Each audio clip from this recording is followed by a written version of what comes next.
Jim Crockett Promotions presents Ric Flair's Last Match, July 31st at the Nashville Municipal Auditorium. The weekend of StarCast 5, presented by CarShield, bringing wrestling companies together for one of the most unique cards ever assembled. Main evented by Ric Flair's Last Match. On sale right now at RicFlairsLastMatch.com. And you can catch the show live streaming on pay-per-view and Fight TV for only $34.99. Ric Flair's Last Match. Walk in that aisle one more time for the last time. StarCast 5 is presented by CarShield and also brought to you in part by ProWrestlingTees.com. T-shirts designed and sold by over 2,500 pro wrestlers. By Lenny Bakken, certified financial planner.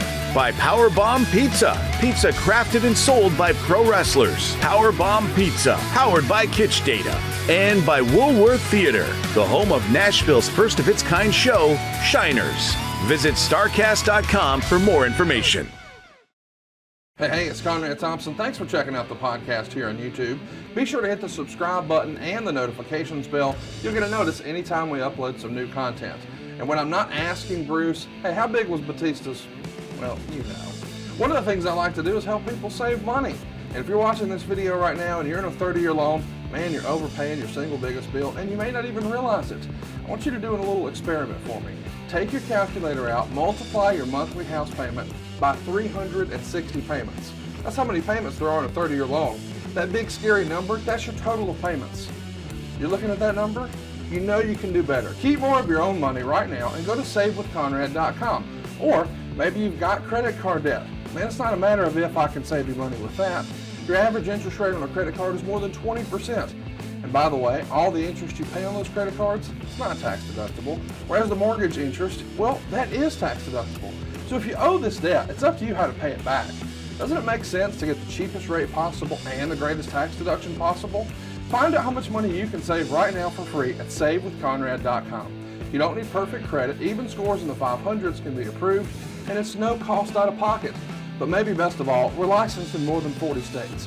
We can help more families than ever before. But how much can we save you?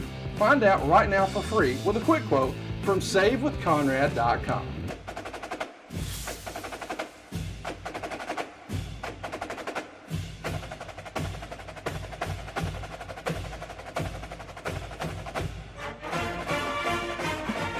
Hey, it's Conrad Thompson, and you're listening to Grillin' JR with the voice of wrestling, Mr. Jim Ross. Jim, how are you, man? I'm good. Now, who are you? Oh, you're Conrad Thompson. I used to be here all the time back in the day. Back in the day, we had a great show, and we still do.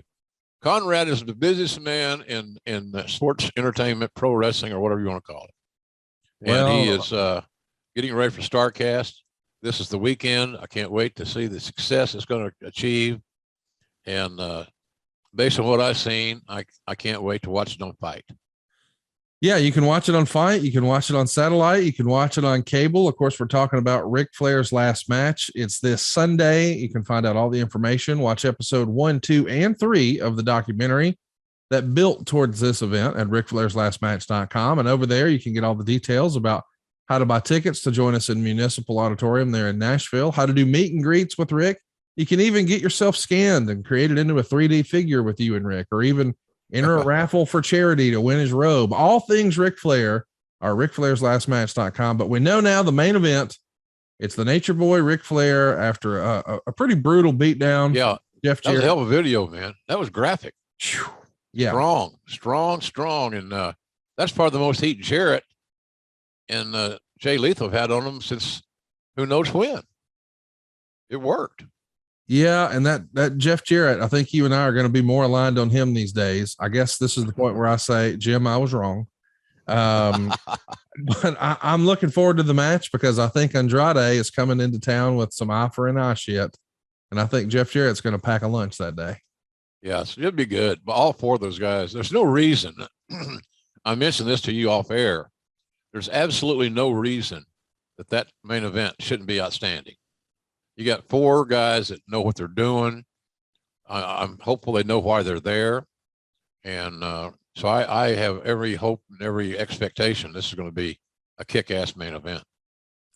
We're fired up about it. I hope you guys will join us. It's all a part of StarCast 5. If you're within driving distance, you should certainly make your way down to Nashville. We're kicking things off with the Roast of Ric Flair. We got Black Label Pro and Game Changer Wrestling both in on Friday. Saturday, it's a who's who for meet and greets and panels. We've got a Horseman reunion on stage. We've got Claudio Castagnoli on stage. We got Bryan Danielson on stage, and we've even got Bret Hart talking all things SummerSlam 30 years later. Wow. Sunday, another star-studded event. And then we cap it off, man. RicFlairsLastMatch.com. Check it out. And it's available everywhere. If you want to watch all those panels and you can't make it to Nashville, no big deal. Fight has you covered. RicFlairsLastMatch.com. But the reason we're here today, Jim, is to talk about the next big thing, Brock Lesnar. And of course, that's the way he came into this deal. But this weekend, he's in a stadium show again with Roman Reigns. It's become the go-to match. He is a box office attraction. And it all started July 12th, 1977, recently turning 45. Born in Webster, South Dakota, grew up on his parents' dairy farm, starts amateur wrestling in high school, and very quickly shows, boy, he's got the aptitude for this. Places third in the state championships in his senior year. That's you sure it's his senior year? I think so. Was it not? Well, I thought he won it. Well, I do know that he went to Bismarck State College, and he won the NJCAA. That's the National Junior College Athletic Association. So in JUCO, he beat them all. Yes, and then transferred to the University of Minnesota, where he beat them all. Yes, he was a national champion there too, and that was a deal that Jerry Briscoe and I made with the head coach at Minnesota Wrestling, and I can't remember Jay's last name. He's a hell of the coach there. He's been the coach there forever. I apologize for that senior moment, but I was ready to sign him right away. Really? I didn't need to see him his senior year. I was ready to go. I got a check for you. Let's go. Jay Robinson. Jay Robinson. And what a nice man. And he was so important to our recruiting of Brock. He knew that Brock was the cornerstone of his team. He knew that if his team had a chance to win the national championship, one of the reasons would be that Brock would win the heavyweight division, adds more points. It's the main event, shall we say. So we made a deal, one of those closed door deals with Jay. And I didn't even tell Vince this, because he would have said, oh, no, that don't matter. Give him more money. He'll come. Well, he was ready to come with the money I offered him, or we talked about. He did get an offer. And then all of a sudden, we make this deal. It helped Jerry, it helped Jay, and quite frankly, it helped Brock maturity-wise to stay in school another year. He stayed in school another year, and he was a national champion. He was the best in the country at a heavyweight in college wrestling. So Jay Robinson was a big, big part, along with Jerry Briscoe. Of course, Jerry Briscoe was invaluable to the process of recruiting and babysitting, for lack of a better term, Brock Lesnar in the recruiting process. I love hearing old stories about Brock Lesnar, especially in his collegiate run. I think you said he won the championship in 2000. He got the runner up in 99. Right. I just think that's cool that when you hear of a guy who gets runner up and then comes back and wins it the next year, that says a lot about the athlete's mentality, does it not, Jim? It's almost fight or flight. Like years ago, Chael Sonnen just dominated everyone in MMA. And then for whatever reason, he would get to the last round and lose by a rear naked choke every time. There was some sort of mental block that kept him from finishing those fights, whether it was Anderson Silva or whomever. Right. He should have beat Anderson Silva. Had him beat. Oh, for sure. And we had never seen Anderson like that before, but what do you know? He fell victim to the same move that he had over and over. Yeah. And he went to a sports psychologist and worked on it and got better. And I loved his speech he gave once on Ultimate Fighter, where he says, people say that failure is not an option. And he says, no, failure is the most readily available option. He's right. Yeah. And I just love that perspective. But when you read here, hey, he came in third in high school, and then he won the JUCO, and then he goes to Minnesota, and everybody expects big things, and he gets runner up. Man, it could go either way there. And he came back and won it the next year. It says a lot about Brock. It does. You're right. And a runner up ain't no disgrace. No, runner up's no disgrace. So, but he was the cream of the crop without a doubt. And I don't even know who the runner up was. That might be a good trivia question, or the winner was, but we know who the winner was the next year, because he just dominated. And that's what Jay Robinson knew. He said, this guy will get better. He'll have more confidence. We think he'll win the national championship. And if he does, it will help us to win the national team title if we're in that hunt. And so that's kind of how that played out. And he finished off his college career like a champ. Just what he was. And I saw him on TV. Briscoe had been scouting him, and Briscoe knew about him from JUCO. Then I fell in love with him like Jerry did. And so we were just recruiting the shit out of him, phone calls and how you doing and all this stuff. But he was ready to go after his junior year, after winning the runner-up in the national championship. So, but we kept our word, and it was the best deal we made. It was the best deal for Brock, and it was a favor to a guy that helped us recruit, who already, as we talked about earlier, he's going to be the main event in a major stadium pay-per-view this weekend. Yeah. So it worked out well for him too. So I don't know who lost in this equation. Seems to me like everybody had to come out on the winning side, got their hand raised. Well, it's interesting to go back and think about. As soon as he does that, he immediately signs this deal with you guys, July of 2000. Of course, he was purposefully waiting until he won the NCAA title. And as the legend goes, Jim, WCW and New Japan had both shown interest in him as well. Was that on your radar? Had you heard that other folks saw what you saw? Well, I hope they'd be smart enough to figure out. You see a picture of him, you're going to be interested. You see a video of him, you're going to be interested. Yeah. So I wasn't surprised, but I did not know their level of interest, nor did I know their level of engagement. I knew our level of engagement. We were in touch with him all the time, just like you would, just like Alabama would or Oklahoma would, a 5-star recruit. You don't go a week doesn't go by where you're not in touch with that recruit. Right. In some shape, form, or fashion. Might be a call, might be a text, might be a card, something. So we were not going to let him get out of our range of consciousness, and he ours. Well, let's talk a little bit about what's next. Of course, we know that there's been some footage that's leaked out there. Doug Basham, Danny Davis, Dean Malenko, and most notably, Brad Rheingans are all involved in some early training and introduction into wrestling. It feels like whenever we talk about those boys from up north, Brad's name always pops up, and here it is again, seemingly a generation later for a whole new crop of talent. Yeah, he's Brad Rheingans is a great trainer, had that amateur background that a lot of the other amateurs coveted and respected and would listen to.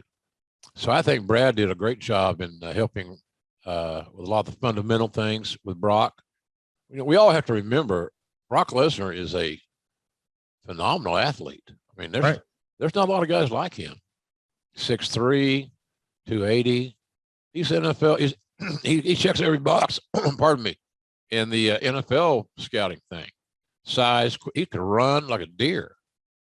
He was quick. He wasn't clumsy. He just didn't have any wrestling background. He didn't know, who Luthez was. Right. He didn't know who some of those cats were. So, but he picked it up. But he, basically speaking, and athletically speaking, more specifically, Conrad, Brock was a freak of nature. Yeah. And he still is at 45, 40. Yeah, just turned 45. Yeah. So, and to me, don't look 45. I don't look 45. I forgot what 45 looked like, by the way. Well, yeah. He looks like $1 million though. Yeah, he does. So let's talk about, what's next here. Before we do though, I want to mention, I learned that him and Kurt Hennig became really close friends away from the ring. I could see that. I think those guys both like hunting and fishing and Minnesota outdoorsmen. There you go. That's the connection. They both lived in Minnesota where they could facilitate all their other non-wrestling interests like hunting and fishing. And how do you keep him on this trajectory, I guess is what I'm trying to figure out. Cause you sign him in July. It's not until fall when he shows up for developmental. So in the meantime, are you helping him connect these dots or is he doing it on his own? Well, we're helping him. Okay. Yeah, we're helping him. And he's a good, he did a lot himself, but quite frankly, like you suggested, him hanging around Kurt he can get some psychological pointers and they'll do this, or baby faces don't do that, or heels don't do this, whatever it may be. But Rheingans was a guy that got him in the gym, in a ring, and they'd push each other around. And that was a big move for Brock, quite frankly, hooking up with Brad. So from there, he's going to start Ohio Valley Wrestling in the fall of 2000. He's paired with Shelton Benjamin, who also happened to be his roommate at the University of Minnesota. Imagine that. And they're named the Minnesota Stretching Crew. Of course, this is a little tip of the cap to the Minnesota Wrecking Crew. Yeah. One a time, the Andersons. They win the OVW Southern Tag Team Championships down there 3 times. Talk to us about Shelton. How early was he a part of these Brock Lesnar conversations?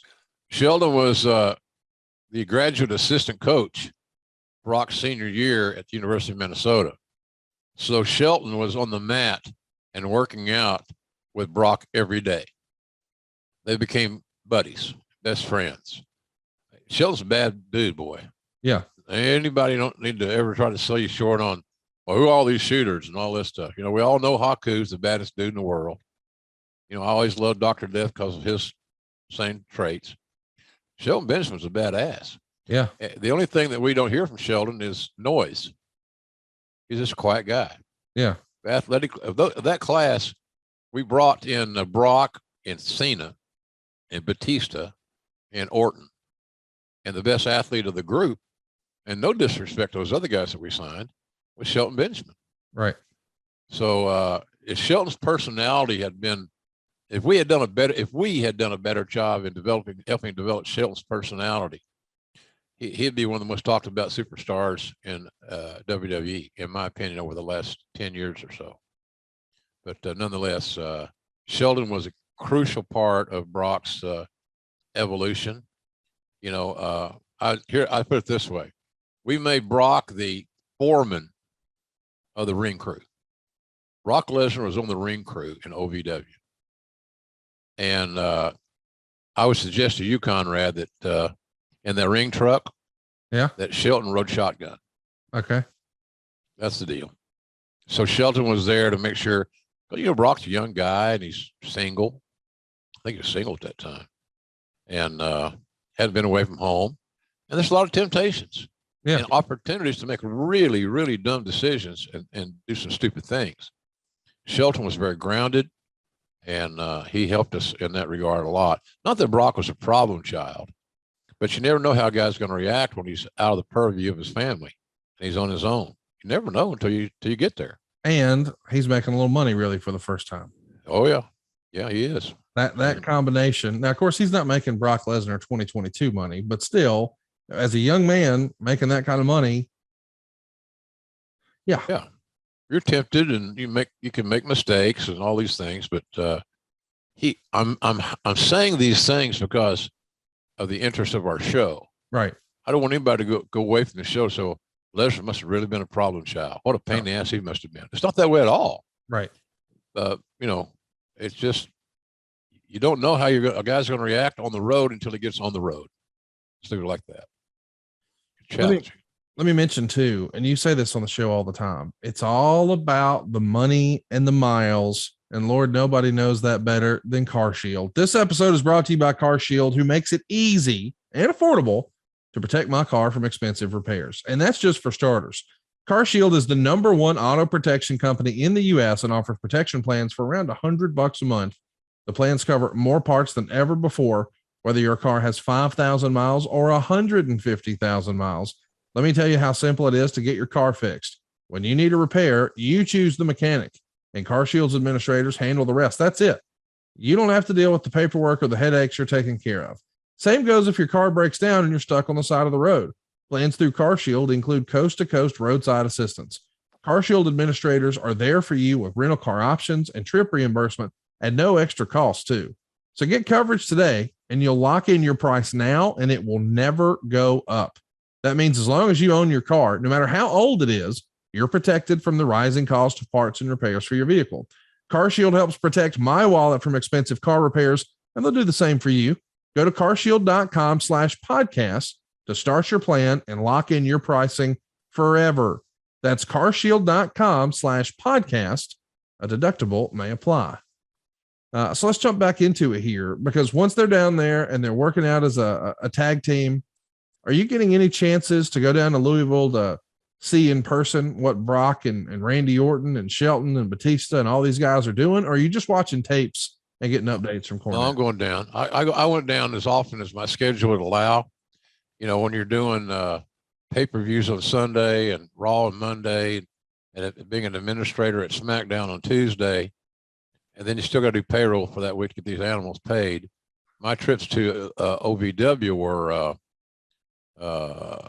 basically Fridays and Saturdays type thing when I was off. Not off, but I wasn't traveling. Yeah. I would travel to Louisville and watch these guys. You're damn right, man. You know, I didn't know. I thought we had a really good class. I really did. And it turned out to be the greatest class ever signed. Really, I mean, go prove me wrong if I'm bullshitting here and breaking my arm, patting myself on the back. But I think that class was the greatest class of wrestlers that WWE ever signed. Yeah. And it was a tremendous team effort. That's why I say we can't give Terry Briscoe enough credit and our team. And then when we handed these talents over to the coaches stepped up. The coaches realized what we had, and that if we could get these guys trained, they're listening to us, then all of a sudden we're building some major building blocks for the future for WWE. And that is not bullshit. Right. Because you can look at their roster. Randy Orton may be the most solid regular every day when he's healthy in-ring guy in WWE. Then you got Cena coming back just recently, and John had that tremendous run there, and probably nothing more important for John's accomplishment the fact that he's done all these Make-A-Wish things that are just heartwarming as hell. And then Batista had his run. Now he's doing a great job in the movies. You know, Batista's a lot bigger movie star than he gets credit for being. 100% agree. And so they're just terrific. And then Shelton is the one that he's still there, and he can still work with anybody. Yeah, absolutely. All these years later. Yeah. So I was very proud of that class. So I want to make sure that they were cool. And sometimes I didn't go down and let's go down and see how Brock's side headlock takeovers are. No. I went down there to see how he was doing. Are you sane? You want to go to lunch? Oh, you guys want to go get something to eat? Let's go have a steak on Vince. That type deal. So I babysat that class along with all the other guys that were doing it full time. I'd get my little tag in every now and then, and I'd say I was down there about once a month, maybe twice. Well, let's talk about the first time we see him in front of a WWF crowd. It's April 16th, 2001. It's a dark match before Raw in Knoxville, Tennessee. Brock and Shelton would defeat Scooter Schultz and BJ Payne. Lesnar is going to get the pin with an impressive shooting star press. Now, of course, we know famously, and we'll probably talk about it, he tried that once in a WrestleMania main event. Didn't really work out for him there. But as a dark match here, he could do it. But I have a feeling it probably wasn't what you hoped for him. Well, I don't need to see a 300-pound guy doing a shooting star press. Yeah. I really don't. And when he did it at WrestleMania 19, I was pissed. Why? Why do it? It's a spot. Yeah. That's all it is. And a guy that's a national champion should be able to convincingly beat his adversary in a variety of ways without risking his goddamn career. If his neck wasn't at 20 inches and he wasn't strong as the ox, he could have broken his neck on that really easy. And we'd be talking about Brock Lesnar in the terms of maybe of our old friend Darren Drozdov or something. It just didn't make any sense. Yeah. And I think Laurinaitis put that together. I know I chewed his ass out. Well, Vince liked it. Well, did you point out that it's risky and he had not done it from a crowd like that before, et cetera, et cetera? Kurt was too far out. I'm not blaming Kurt. Yeah. You should have done the damn spot to start with. But nonetheless, nobody wanted to run him off when they saw him for the first time. I can tell you that. No. His look, that's what happened when we were in Minnesota.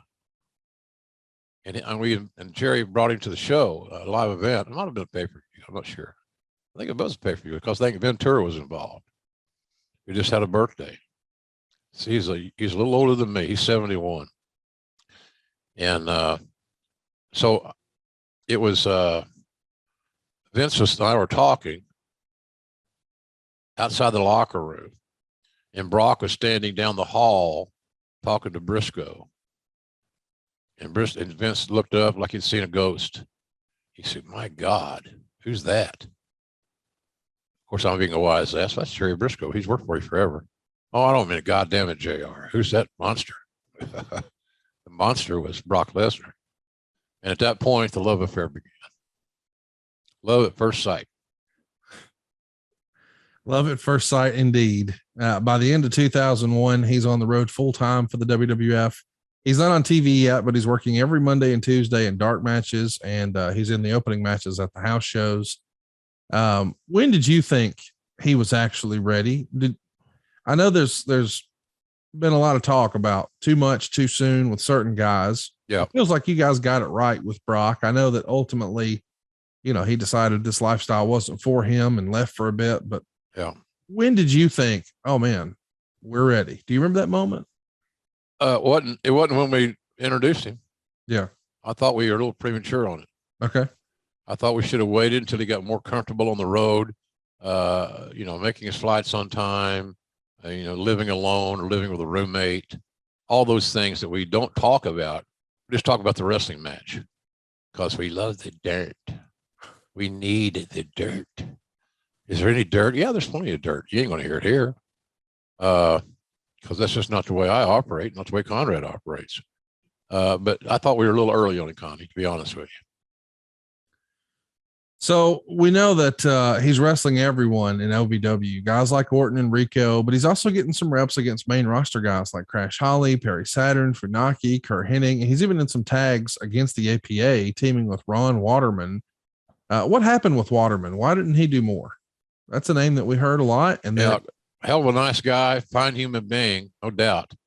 I wish he'd have made it because he'd been a real benefit to our locker room. He's a former coach. He had a little age on him, like this maybe age. I mean, I think he's probably his late 20s, early 30s, which is not old, but it's old to get your feet wet for the first time. And he just didn't have the charisma to connect with the audience. That's all. Like a lot of guys, just couldn't connect for whatever reason. The audience didn't accept him. And that was what happened there. But you couldn't find a nicer guy. And like I said, I like those nice guys in the locker room that are mature and sensible. And he definitely was that. So Brock doesn't debut on TV until the night after WrestleMania 18. So a good 4 to 5 months on the road before being thrust into the limelight of the world TV audience. How far in advance did you know? And I know you weren't necessarily handling creative there, but when did you know Brock was going to debut after WrestleMania? I know that the Monday after WrestleMania became a big thing. I don't know that it was always like that, but yeah. Once upon a time, we've heard that Vince would tell stories sort of WrestleMania to WrestleMania and sometimes work backwards. Right. Well, in this era, things are moving a lot faster. When did you know, okay, day after Mania, we're going to see what the kid can do? Well, I think Vince Russo actually wanted to get Brock involved earlier. And I don't blame Vince. I mean, goddamn, if you're writing TV and you got this guy that's sitting in the wings waiting for a script, so to speak, that's where you head. But I convinced Vince that that's too early. I said, he can't, I'm afraid he's going to hurt somebody. He's just not ready.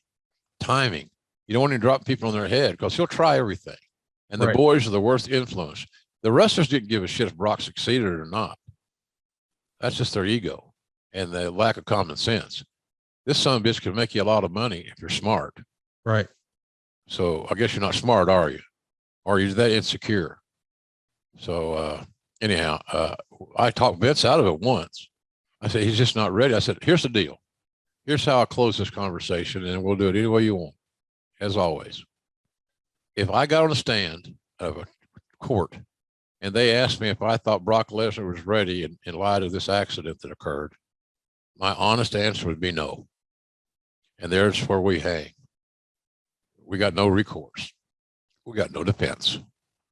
And he agreed. So we waited a little bit longer, just more seasoning, more timing, all those things. And I don't think he saw too many more shooting star presses after that WrestleMania 19 one, I don't think. Oh, no. I don't think we saw that again. No. But the debut, man, he interrupts a hardcore title match. He destroys everyone in sight, particularly poor little Spike Dudley. But what a way to make an impact. And, it feels like it almost set a precedent that, hey, man, if you want to debut somebody in a big way, do it the day after WrestleMania. because man, they rolled out the red carpet here for Brock, did they not? Oh yeah. It's like if you work for Lexus and you got a new model coming out, you want all the whistles and bells and promotion and eyes on that product that you can. And so that's kind of what the goal was. And it worked pretty well. It worked pretty well.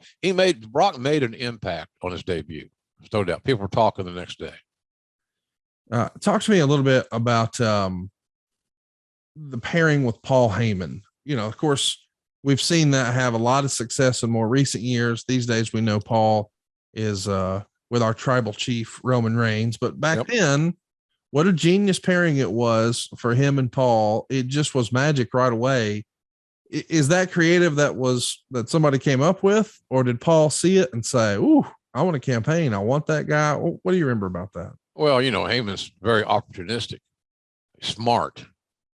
He saw money, and he wanted to be a part of it. And the other thing that was really, really important, that's often not talked about enough, is the fact that Brock got along with Heyman, and a lot of other guys did not, because Paul was very headstrong, as you know, and people know that know Paul.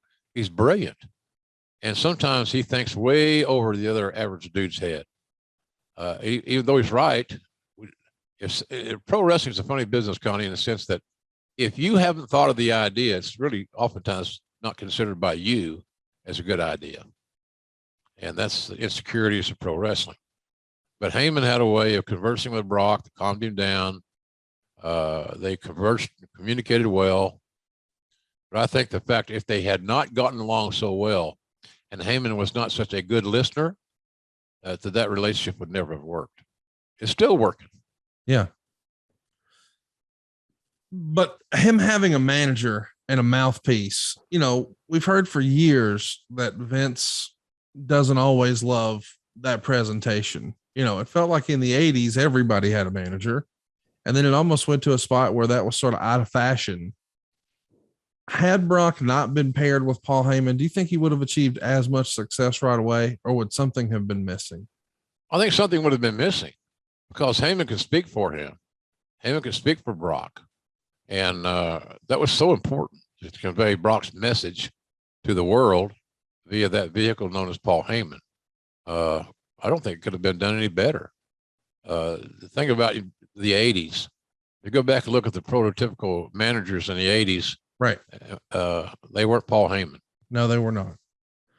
Old ex-wrestlers, some bitter, some lazy, some hanging on to a job, making a couple of bucks. That's about it. Hell, they're there for years and years and years in AEW and WWE. They didn't have the managers go to ringside for the live events. They went to TV. They didn't go. They'd make the house show tour, and the house show tour was huge. So I believe that Heyman was very instrumental in Brock's success, and as I said moments ago, and he still is. You know, the thing I've always wondered is, you know, when you look back at this debut, is there a more impactful debut than Brock's? I know you think it was too premature, but man, he came in, cleared house, and he was quickly pushed to the top. There's been a bunch of big, impressive debuts, I suppose. Goldberg comes to mind, but I would still think, man, Brock Lesnar probably had the most impressive debut. Am I wrong? I don't think you are. I'm trying to think, certainly nobody recently. Yeah. You get a bunch of average looking pro wrestlers that are trying to find their way. I don't blame them for that. I'm not knocking them. I'm not knocking WWE or anybody else, even though I am an AEW apologist, loyal, and like what we're doing. Be that as it may, off the top of my head, Conrad, I can't think of anybody that had a bigger impact, especially if you look at the long-lasting effects that impact had on the pro wrestling business and on that company. Look what he's done. He's big. No. Brock is the biggest star in WWE today, period. End of story. Respect that. That's why he's working these stadium shows on top. And but I think his impact that got him in the game and got him noticed was probably the most impactful that I can recall off the top of my head. And certainly has had this amazing, long-lasting effect that WWE's parlayed into a lot of money.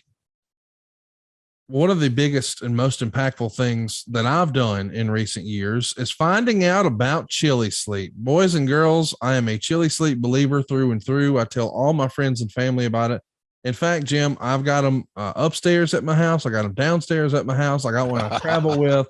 I'm sold on chili sleep. And years ago, you started telling me here on the show about the importance of a CPAP machine. Yep. Buddy, my friends that I've helped put onto that with your help are sleeping better than ever, including my own dad. But my goodness, the chili Beautiful. sleep turns it up a notch, man. What we're talking about is temperature controlled sleep. And if you live in Florida like Jim does, or you live in Alabama like I do, you have a ceiling fan in your bedroom. It's not negotiable.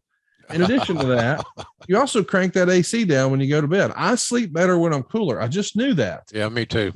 But I didn't think about this, but man, I was a little foolish because I didn't need my laundry room to be cold. I didn't need my kitchen to be cold. I needed my bed to be cold. And now it is. Chili Sleep makes a cube sleep system and an Uller. Now I have the Uller. Either way, you're getting a hydro powered, temperature controlled mattress topper. It fits over your existing mattress. So you don't need a new mattress. It's not a water bed, but this luxury mattress pad keeps your bed at the perfect temperature. And Jim, we all remember that story. We grew up on it. This bed's too hard. This bed's too soft. This one's just right. Well, what's great about Chili Sleep, my wife sleeps a little warmer than I do. She likes her side warmer. I like my side cooler. Chili Sleep can do that. We're in the same bed, but her side's her perfect temperature. My side is my perfect temperature. Before I had a Chili Sleep, I was sleeping 5, 6, 7, maybe sometimes 7 hours in a week or a night. Now I'm sleeping 7, 8, 9 hours. I feel better. I'm not flipping my pillow. I'm not getting up to pee in the middle of the night. I'm not fighting with the covers. All that stuff is gone. I fall asleep. I stay asleep, and I have bright, vivid, colorful dreams. I didn't have that before. It tells me I'm getting the great quality sleep I need. Imagine waking up and not feeling tired. That's my existence these days. I credit all of it to Chili Sleep. Head on over now, chilisleep.com/JR to learn more and save 30% off the purchase of any new Cube or Uller sleep system. Now, this offer is available exclusively for Grilling JR listeners. It's only available for a limited time. That's Chili, CHILI, sleep.com/JR. Take advantage of this discount and wake up feeling refreshed every day. And Jim, there's nothing more important than good sleep, is there? No, there isn't, Conrad. There's nothing like rediscovering what REM sleep is, like we slept when we were kids. Yeah. And one of the reasons kids sometimes had these frightening nightmares is because they were dreaming in color. And I went for probably 2 decades or maybe more where I never dreamed in color. And when I started finding REM sleep again, I had some very colorful dreams. As a matter of fact, I had one just last night. I'll tell you, no, but you know what I mean? It's just, we overlook it. We take advantage, or we take for granted, better said, take for granted how we sleep. And there's nothing more important than getting consistent good night sleeps, and Chili Sleep's going to help get that done. It's guaranteed. It's going to work. I love it. You will too. chilisleep.com/JR. Let's jump back into Brock Lesnar here. His first TV match is Backlash. We covered that earlier this year over in the archives, but right away he's beating people by referee's decision and not pinfalls. And we've been taking a little look at Brock's early WWE run the past few months here on the show. He went through the Hardy Boys and then wins the King of the Ring. Were there any early signs that he was kind of unhappy with being on the road? I know eventually that becomes an issue, but was it smooth sailing at first and he just grew tired of it? Or could you tell right away he loves the physicality part and being an entertainer, but boy, that suitcase living, that ain't for him? Well, we soon found out that going through TSA was not his life's dream. And so I made sure that he got some time off here, there, and yon, more than maybe even some of the veterans. That's the kind of confidence and investment we had in this guy. Well, is that fair to the veterans? I don't know. I don't know, dirt boy. I don't know if it's fair. Is fucking life fair? I'm trying to make a talent that I believe to be a generational talent, keep him happy and productive, more importantly. But it wasn't too long after he was on the road to where the grumblings of his travel and having to make a flight and these things, he didn't like traveling. He liked being at home. He's a farm boy, as you said earlier, from Webster, South Dakota. He's only, he's used to growing up milking dairy cattle. So It wasn't long. It didn't take long, and it normally doesn't. You got to work over that hump, and we eventually did with a stop in production there for a little while. But nonetheless, you could tell he was not a natural born traveler. He flies. He don't even today, after all these years, he don't get on a commercial airplane. What's that tell you? He can afford, and probably his contract provides the private plane and all that stuff. So he's not changed. He Right. didn't like to go through airports. He didn't like to be bothered. So there you go. And the WWE's got it fixed where he's not bothered. Smart. No doubt about it. Did you see any holes in this game? In the ring, he's obviously just mowing down guys. He's selling. Okay. Maybe selling, showing vulnerabilities. Big tough guys like that in real life don't want to show any vulnerabilities. They're going to walk into a bar and order a sarsaparilla or a Shirley Temple. And yes, kids, that drink someday years ago existed. And if you don't believe me, just ask Cesaro. Wait a minute. His name is Claudio. Oh, I'm sorry. JR on this podcast, he said Cesaro. I can't believe it. He should be fired. I should not only be fired, I should be horsewhipped with a leather rope that's wet. That's how bad I feel about myself this very moment, which is all bullshit. But he was just there's a lot of guys on the road right now, or on the road part-time right now because they can be. You notice WWE is using a lot of their young guys for their live events and travel. Hell, I guess Roman Reigns just took himself off the road. I'm overexposed, or I don't want to travel this much, or whatever. And because the leverage the talents have nowadays and the schedules that they are able to keep, he doesn't have to be. Right.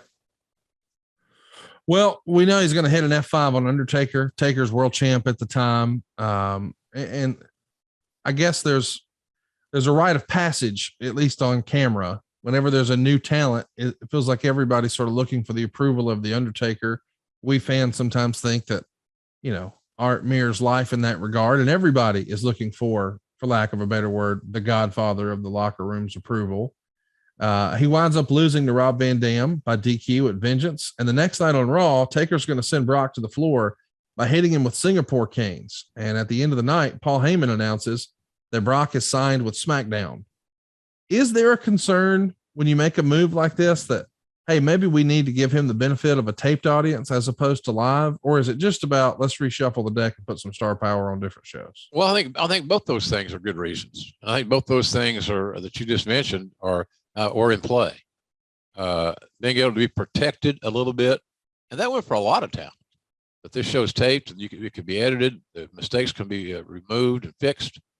I think it was good. But I think both those items came into play, Conrad. We're trying to protect this guy.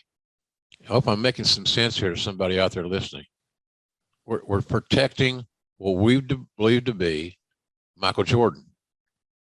We believed that Brock Lesnar was going to become the greatest in-ring talent that we ever had. You can't replicate what he brought to the table. The look alone got the eyes there. And if a talent can't figure out what gets the eyes on him or her, then they need to reevaluate their position. But Brock Lesnar would just walk into a room and consume it. So he was our Jordan, man.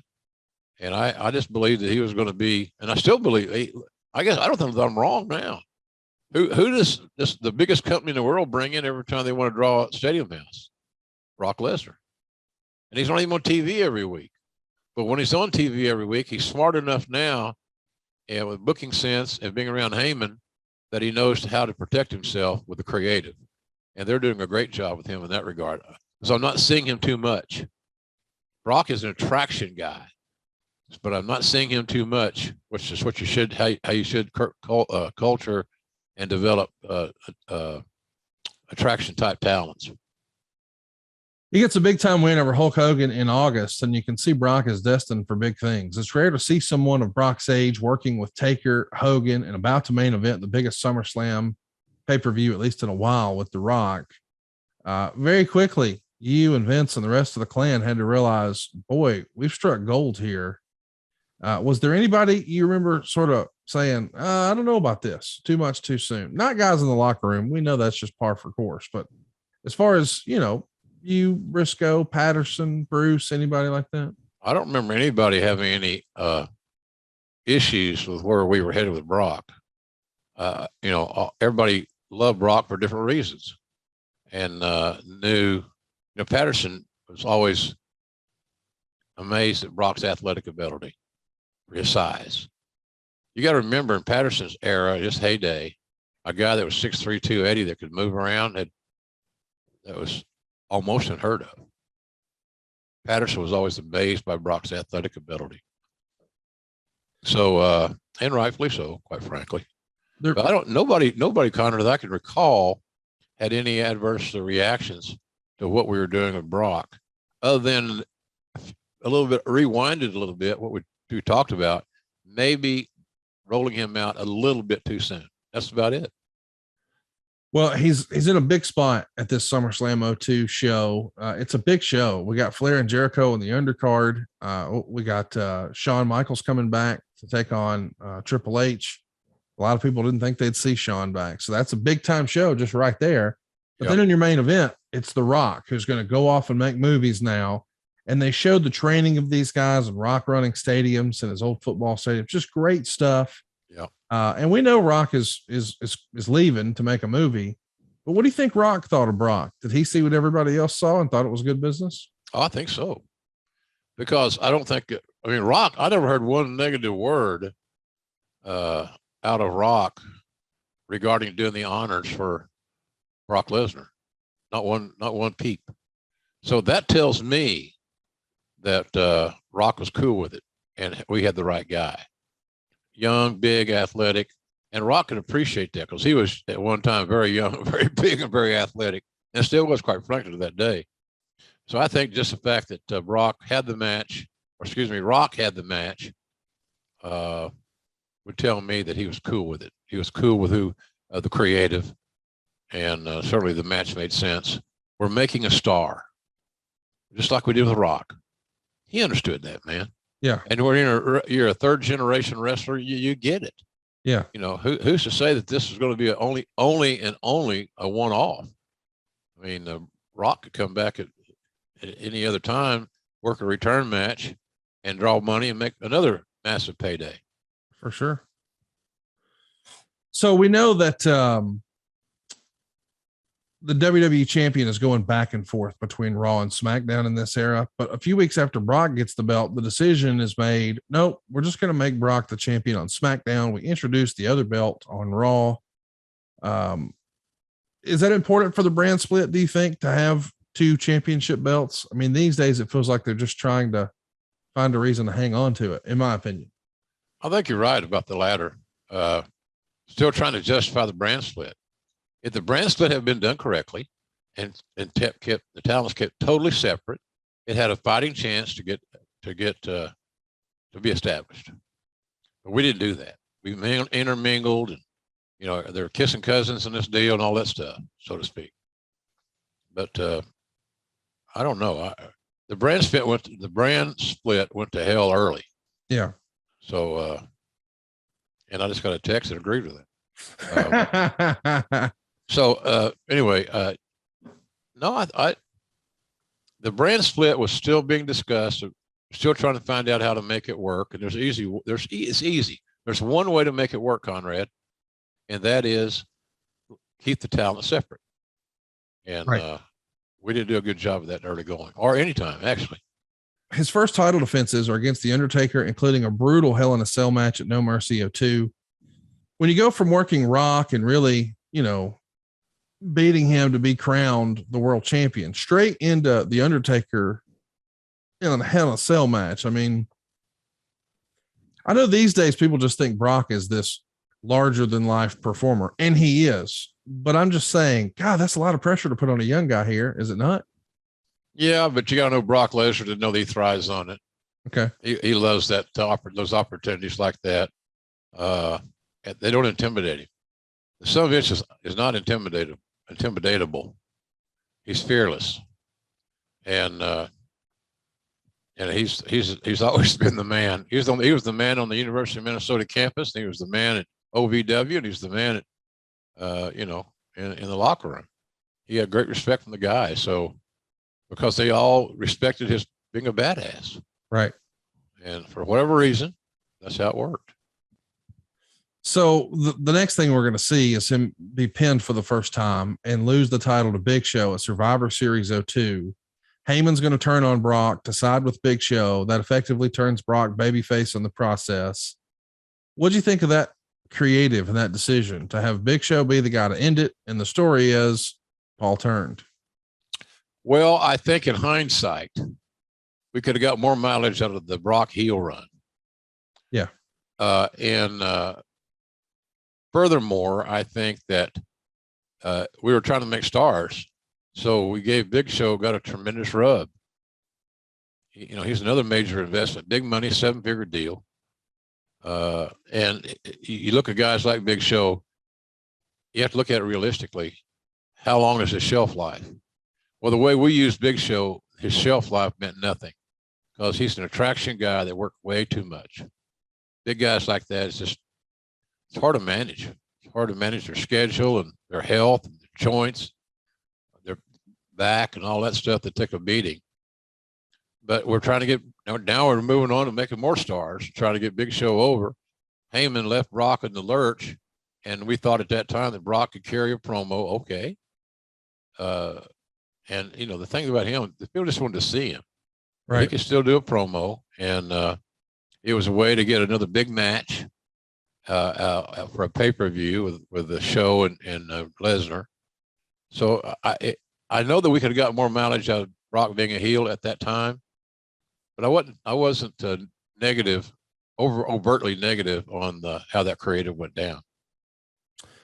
So it's got to be a tough deal for Brock. I mean, he's had so much success so early, but really he's not talking. And now he's going to have to really stretch here to get over as a babyface. Obviously he's got, just the way he looks and his physicality on his side, but man, it is a real test. Big Show is going to lose to Kurt Angle the next month. And of course we're setting up the stage here for WrestleMania 19, where it's going to wind up being Brock challenging Kurt for the WWE title. So you got two amateur heroes. I mean, absolute standouts. It had to be something you guys were at least thinking about as soon as Brock Lesnar is on your radar. Oh, you're a badass wrestler? Well, turns out we got one of those waiting in the wings here and Mr. Kurt Angle. Right. Was that idea for WrestleMania sort of set in stone when he beats The Rock back at SummerSlam, you got to at least be thinking about a match like this, right? The match set for WrestleMania 19 in Seattle was Rock Austin 3. Okay. That's the tent everybody wanted to run under. Gotcha. Because until Steve got sick before the show and hospitalized the night before the show, Rock and Austin were going to close. Okay. And we weren't sure. It pissed Steve off to no ends. They needed to close that WrestleMania, but we just weren't sure how far it could go, how long it could go. He'd been dehydrated, et cetera, et cetera. We weren't going to put him in a ring if his health was grave danger. Right. But he was weak and weakened. So that was the main event. And then when that occurrence happened, it might have even been, the lineup may have changed, Conrad, on the Saturday night before the show. Once he was in the hospital or whatever. Yeah. Yeah.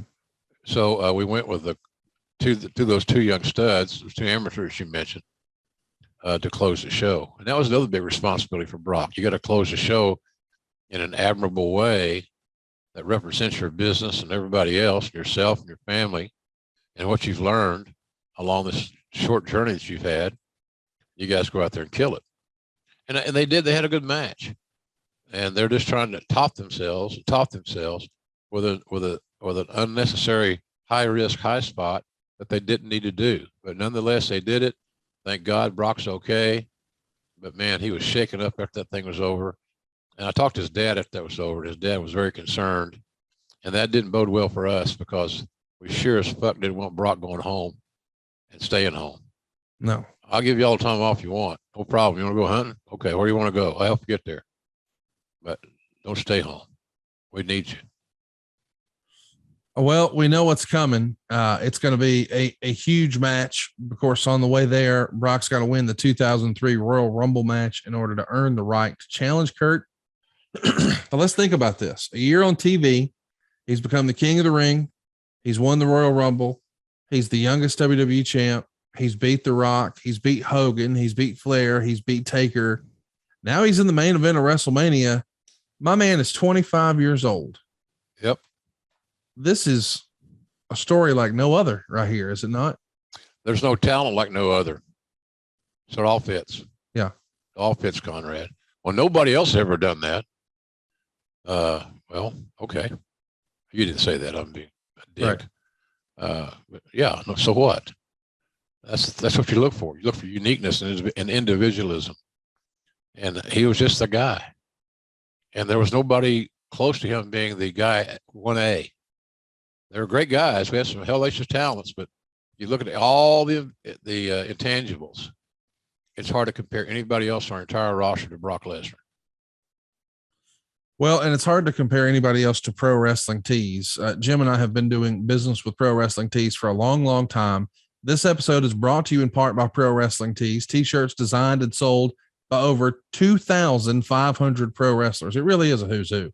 Sting, Macho Man, Stone Cold, CM Punk, and so many more. If you're looking for premium wrestling merch, you got to go to ProWrestlingTees.com. You'll be supporting wrestling legends from the past and independent wrestling stars of the future. There's more than 100,000 products that are being shipped worldwide. And when you order from Pro Wrestling Tees, all the profits go directly to the wrestlers or their families. So visit ProWrestlingTees.com today. And now they've introduced, I don't know if you've heard about this yet, Jim, Powerbomb Pizza from Pro Wrestling Tees. It's powered by Kitchen Data or Kitch Data, KDS as I like to call them. Either way, Powerbomb Pizza, it's pizza crafted and sold by pro wrestlers. Check this out. Powerbomb Pizza is the first delivery-only pizzeria with over 30 locations that combines wrestling with handcrafted classic pizza recipes. All profits go directly to the wrestling legends you love, like Mick Foley, Roddy Piper, Bret Hart, Eddie Guerrero, and more. So order today on Uber Eats or visit powerbombpizza.com. How cool is that, Jim? Pull up your Uber Eats, look at pizza, bam, there's Powerbomb Pizza. And if they don't have it in your area yet, you can probably sign up over at powerbombpizza.com and say, hey, bring one to my area. But yeah, pizza check it out. Check it out. Get a good pie. That's Dude, what I'd say. All these old pay-per-views, when I get together with my buddies, guess what we ordered? Powerbomb Pizza. Pizza, baby. Come on. Why not? Powerbombpizza.com. Way to go. Yeah. Now, hey, Conrad and I got t-shirts there too. Absolutely. The beautiful and exotic collection of Red Ass JRs featured on Pro Wrestling Tees, among other things.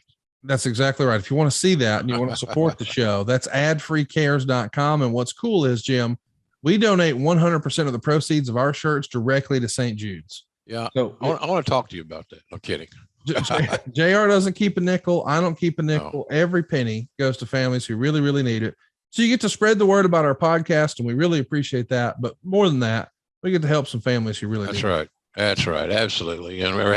And we jest, I jest, and we joke, I joke about these things. But Conrad and I are very serious about helping others because we are grateful for the good fortune that we're having and have had and will have. So when you buy one of our shirts, you know that the money's not getting in our pocket. It's going into the pocket of those that can use it and help them. So it's a cool deal. And we're happy to cooperate with Pro Wrestling Tees. They're your source, folks. You want a crazy shirt? Hell, I'm sure they'll make you a shirt. They do everything there. Ryan Barkin is much like Conrad. He's a natural born entrepreneur. Yes. He does great work and is a hell of a nice man. And he's got a beautiful wife too, by the way. And they have beautiful kids. What do you think of that, Conrad? That's how that works, man. That works. There was some doubt about this WrestleMania match, not just because Austin is having a little scare the night before at the hospital. But boy, Kurt's neck has been really, really bad. He probably should have already had the surgery. He didn't want to miss his chance at a main event. He opted to gut it out and wait until after Mania. It's a very great match, but unfortunately, the thing everybody remembers is the bot shooting star press. All right. You told us the story on that, sort of to start our show today, but were you at all concerned hey man, we might not even be able to get this match in the ring. Kurt is hurting for certain. Yeah, I was concerned about Kurt. The only thing you can do is take him at his word and get through it, and that they and their agent that's help putting the match together are smart enough not to overbook them in situations that they shouldn't be in. That's what you hope. So that agent serves as the checks and balance. And if he's got balls, and some of them do and some of them don't, because they want to affect the boys.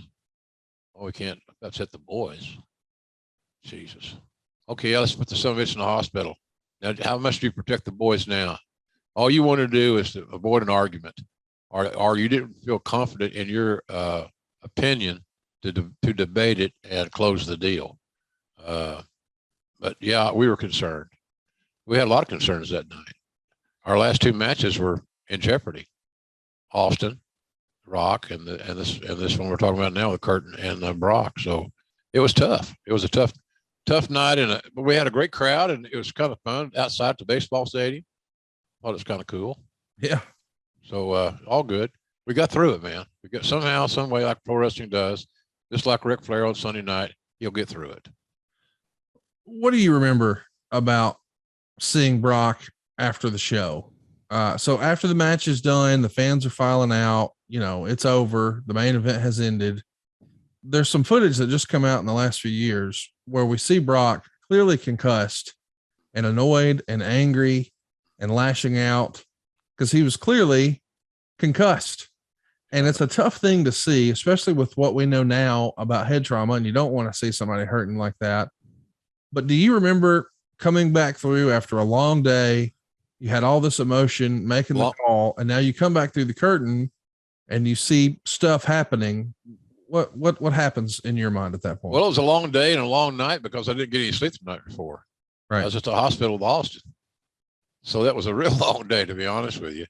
I remember seeing Brock at the team hotel when the show was over at the after party, because he had invited his parents there to go to the show and sort of enjoy the main event that their son was in. And that's where I had a long talk with his dad about that. I explained to his dad, I said, this is what they did. That shooting star press is a very high risk maneuver. Brock can do it, but he's too big to be doing it because the margin for error is minimal at best. But I talked to him and I heard him cursing and angry. He was angry at everybody, including me. Right. And you just listen, Conrad. I guess, like I said earlier, talking about something in this about this show, Heyman became a good listener, believe it or not, because everybody's used to Heyman talking. He's a good listener, smart. So I just try to be a good listener to him, and I don't know what he was so angry about. His judgment to do the shooting star press, his reasoning for doing the shooting star press, or him being allowed to do the shooting star press. I'm not sure. But it was the wrong decision at the wrong time.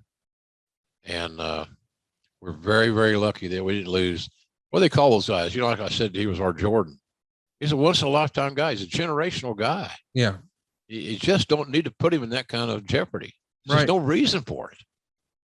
And if anybody out there that's watching, and they get on Twitter, I would have done that spot. I think it was necessary. They had to have it. No, they didn't. I respect your opinion, Mr. Observer, but I don't agree with it, which is cool. You got to agree with mine either. But we'll live to be happy another day. Well, let's talk about, since we just talked about the match with Kurt, who had a better rookie year in your opinion? Because Kurt, boy, he set the woods on fire too. Between Brock and Kurt, obviously two different times in the business. Who had a better rookie year in your opinion? Hard to say, man. That's about as close as it gets, isn't it? Yeah. There's a fine line. As my grandpa says, it's tighter than 19 is to 20. And that's kind of where we are with that deal. God, I don't know how you do. A while ago, when you read off the accolades that Brock earned in his first year, it's pretty astonishing. For real. I agree. But if you go back and we did the same review for Kurt, it's pretty astonishing. Absolutely. So I don't know how you determine who was better, but boy, because they were both extraordinary.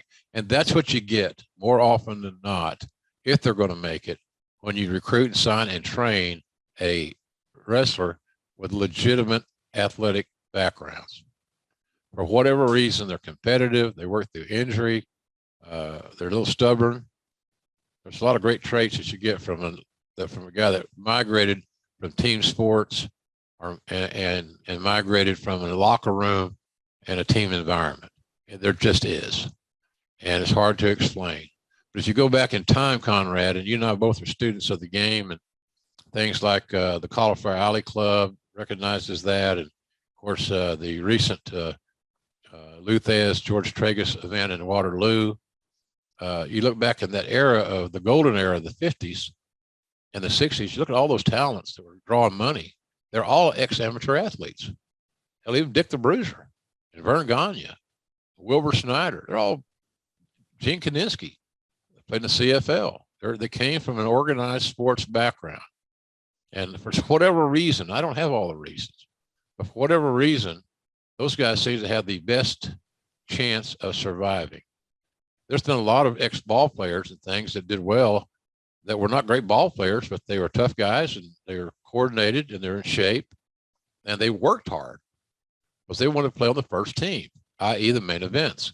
So maybe that has something to do with it. But, we were very blessed to have talents. So I remember signing Kurt, and a quick story. He thought he was going to read the local Pittsburgh Sports, the news. And that's what he was going to do. That's what he turned our first offer down. He's going to do something else. Sit at a desk with a nice little suit and tie and read off a prompter. Or anybody that knows Kurt knows that he probably ain't the prompter reading kind. And he found his calling. He found his calling. It just took him a little bit longer to get there. But we were willing to wait. And when he wanted to come back, he got offered a whole lot less money. And how bad do you still want to come play? Because here's what we're offering you now. Well, the other market price is gone. We don't have that no more. That deal doesn't exist. But we'll hire you and we'll pay you and we'll pay you this. And then when you get on your feet and you prove that you are what we think you are, then that salary will be another memory. And that's kind of how we worked. It sounds loose. It sounds, how do you trust somebody that much? Well, you've got to trust us, Kurt. You got to trust us because you didn't grow up a fan. We're teaching you from ground one. Right. And we love the fact you won a gold medal for your country in 1996. With a broken freaking neck. With a broken freaking neck. So, but we had to understand, Conrad, we're going to invest big money eventually in this talent. How much this former broken freaking neck affect him? You're not going to know that till you engage in the journey. Well, let's do some questions, man. We got a ton of great questions. Michael wants to know, I recently watched the Ruthless Aggression series and I forgot Lesnar and Hogan had a match on SmackDown. Was there ever any thought to having that as a pay-per-view match? Well, I think they just wanted to build the ratings for SmackDown and they eventually had a pay-per-view match. So I don't know how they answer that. I guess yes. Sober Wrestling says, Brock has alluded to issues with booze and pills contributing to his 04 departure. Were there any visible signs to you that he was having issues or struggling in that regard? Yeah, mood swings.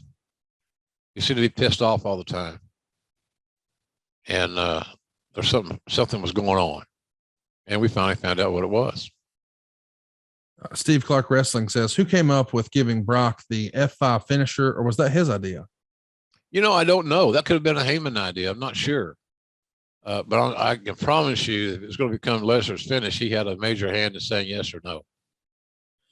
Here's one that we haven't ever discussed before. It's about Paul Heyman. Charles Johnson wants to know, Heyman has suggested that quote unquote older wrestlers were offering bad advice to Brock before he debuted. Things like working a plotting 80s monster type of style, for instance, outside of sabotaging him. Why else would that be? Is that just different philosophies? Yeah. Is that a little veiled shot, do you think, from Heyman to Cornette? Oh, I didn't think of it that way. Well, I'm just thinking he was down in OVW with Cornette, and maybe he was saying, "Oh, goddamn, you got to wrestle like this." Goddamn, Conrad Thompson brought that up in a podcast instead of a bitch. I was talking to my friend Kenny Boland. I just think I've heard over the years that Paul Heyman and Cornette were not exactly best of friends. They weren't. And the funny part about that is that they had so much similarities. Yeah. Photographers, backed in the business, all that stuff. And they both became major stars of any era. Yeah. The guys like Cornette and Heyman would be contributing members of the wrestling society in any generation that I have been a part of. Yes. And that started in 74. That's pretty good. But they didn't get along for various and sundry reasons. I think Cornette wanted to be more traditional and more logical, and Heyman was willing to take those chances and get out there and open the envelope up a little bit, for better or for worse. But they had a lot in common. I used to tell them that when they're together.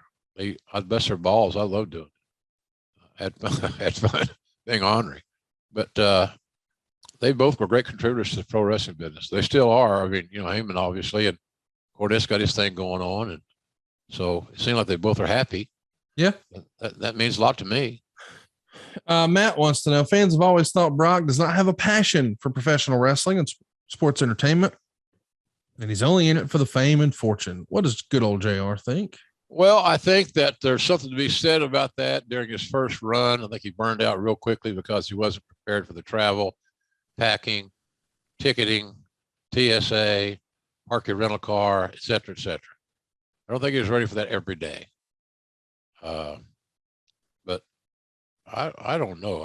I think after he came back, and certainly in this run, he's got everything the way he wants it.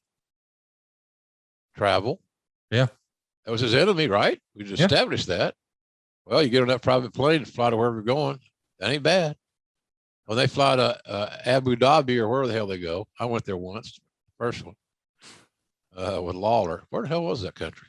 Saudi Arabia. Yes, sir. Yeah. He had a private plane that Heyman flew on. So you wonder, why did Heyman gravitate to Brock? Well, not a bad reason. Well, that ain't one bad reason right there. So anyway, I think Brock his passion is back in pro wrestling because he can use it. He can use it to facilitate his love of hunting and ranching and farming and raising his kids and all that good stuff, stuff that normal people like to do. But I don't think he has. I think his fire for pro wrestling is just fine. So let's do a couple more here. Dylan wants to know, were you surprised the crowd turned on The Rock at SummerSlam? Well, no, because they knew Rock was leaving and Brock was staying. Yeah. Same thing. I watched the A&E biography on Undertaker, and they got shit all over Brock and Goldberg in the Garden at WrestleMania 20. Yeah. Because the fans knew everybody was leaving except Stone Cold. Yeah. He was too beat up to work. So they were pissed. And it's like I said in that deal at mid-air, the fans thought they were being deserted. And mom and daddy are getting divorced and they don't want either one of us. So that made air for what it's worth. Brian wants to know, how much credit would you give Gerald Briscoe in the growth and development of Brock's early career? I know Gerald helped recruit Brock and is even in the video from WrestleMania 19 where Brock is receiving medical attention. Gerald is there. How close were they? Very close. And Jerry Briscoe was instrumental in not only creating Brock Lesnar, but so many others over the years that came from amateur programs, whether it be NAIA or Division III or the big boys of Division I, like where we got Brock. Kurt was a D1 guy. Sheldon was a D1 guy. Huge. Jerry was huge. So good to work with, traveling, going to some of these off the wall places, but Gerald was crucial. I don't know that we'd have got Brock under the circumstances that we did if we didn't have Gerald Briscoe on staff. That's how big it was. Wow. Pastor Tim says, the rise of Brock Lesnar. We always hear about the advantages that amateur wrestlers have in transitioning to pro wrestler compared to other backgrounds. No one, in my opinion, is a bigger example of this than Brock Lesnar. My question is this: in your opinion, what are the disadvantages for amateur wrestlers. It seems like the lack of perceived legitimate competition or the necessity of relying on another person besides yourself to be successful in the ring would make for a tough transition. What say you? Well, by and large, they hate to lose under any circumstance. They don't understand the art of selling because they're invincible and they came from a big time amateur program. So they don't like to lose under any circumstance because they don't understand the wrestling business to any degree. Instead of using their God-given skills and their physicality and all those things to their benefit, they worry about how they're going to look to others, including their peers, if they lose a match. Everybody loses a match. Everybody loses a match. I mean, God Almighty, nobody was ever going to lose if Ben Goldberg. Right. Right. I mean, you want to know what it was that his record, 100 and something wins. Yeah, all that stuff. 171 or something like that. Yeah, some crazy ass number. I mean, the reality is, it is probably a little different for an amateur wrestler because as an amateur wrestler, you're like, you never want to be on your back. Never. And they're not comfortable. They're not comfortable working off their back in a pro wrestling match. Right. They're not comfortable lying. I don't want to say dormant, but somewhat still when they're on the bottom, because they've been taught all their life, sit there little farts, that you got to get off your back because it's just one count, you're done. So the on the back is a big deal. It's a good point.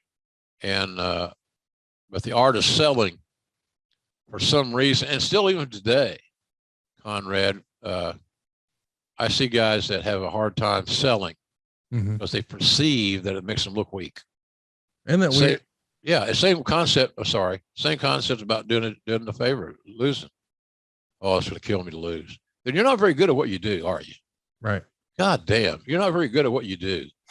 You really aren't. I read a stat the other day that nobody has more losses on the main roster this year than Seth Rollins. He's a pretty top guy over there. What do you think? Hell yeah. Doing just fine. He's getting over as much as his wife. Alex has this to say. I'd like to hear JR talk about the process of recruiting college athletes and particularly what it's like negotiating with athletes who have a variety of other options. If pro wrestling is not the athlete's first choice, do they sell them on the wrestling business or just move on? Well, I think we sold them on what they could earn being in the wrestling business. Right. This is a job. This is a full-time job.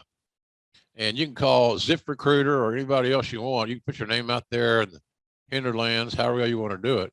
But this is a job interview. Going to a camp or going to OVW in the day was a job interview. So that's what this is. Convincing them this is not fun and games, and we're gonna work out for 3 hours a day or something, and then we're gonna sweep up. We're all gonna do all this grunt work. Then we're gonna about our merry way with our free time. It's not what it's all about. Because we're going to do this again tomorrow and the day after and 3 months from now, because we have no all season. You're always going to be at practice unless you're hurt. So they have the expectations, because the guys read, their agents read, they do the research. They see what talents are allegedly earning, Conrad. And, if you want to see how a guy's facial expression is when he's lying, talk to him about money. Yeah. Because they're all making more than, they all say they're making more than they actually are, especially if they're negotiating or talking to one of their peers about what's the next material possession I'm going to buy. You can only buy so many sets of boobs for your girlfriends. Well, maybe we'll put that to the test one day here on the show. But next week, we're going to be talking about WCW Saturday Night, a really cool episode from 1992. Ron Simmons is going to replace Sting for a world title match against Vader. Jake Roberts is going to debut. He's going to attack Sting. Also, Dustin Rhodes takes on Dick Slater. Beautiful Bobby and Arn Anderson team up. George South takes on Flying Brian. Vinny Vegas and DDP team up. It's going to be a lot of fun. We'll do it watch along style. I'm looking forward to watching some 30-year-old wrestling with you next week, Jim. It's going to be a good time. Yeah, 30. God, it's hard to believe. Yeah. It's so hard to believe. It's 30 years. But a lot of really unique names you just mentioned that we'll talk about. The time. I was about ready to leave. I won't be there much longer. For me, it was a special time. and I wasn't overtly happy, which largely was, I'll take responsibility for that. Don't bother me to admit when I'm wrong or admit when I'm right. But those are always fun shows. I love those watch alongs because you see the most obscure little nuggets that we try to retrieve and present to everybody. So it should be fun. It's going to be a lot of fun, and we're going to have a lot of fun this Sunday. I hope you guys will at least check out Starcast on Fight. It's powered by Car Shield, and they're allowing us to bring you a whole bunch of really fun stuff this weekend. RickFlairsLastMatch.com has all the details. What I'm most excited about is not just the panels, not just the meet and greets, not just the roast, but the actual wrestling match itself, Jim. I want to briefly run down the card. We got the Von Erichs taking on the Briscoes for the first time ever. That's tag team wrestling at its finest, Jim. What do you expect to happen there? Von Erichs and Briscoes. You got a prediction? I think it should be good. I think that there'll probably be a lot of ground and pound. First time ever. Can't wait to see that one. We've also got a rematch. Killer Cross will have Scarlett Bordeaux in his corner to take on Harry Smith, who we also know as Davey Boy Smith Jr. They've only faced each other one other time. It was Josh Barnett's Bloodsport a few years ago. As you know, Jim, that's not a traditional wrestling match. There's no ropes. It's mostly grappling. This will be a wrestling match. Who do you think has the upper hand here?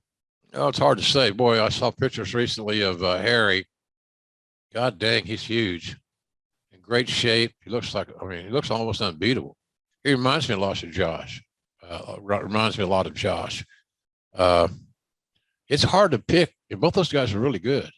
It's hard to pick against the bigger, stronger, faster, great condition, multi-skilled Harry Smith. I like his game.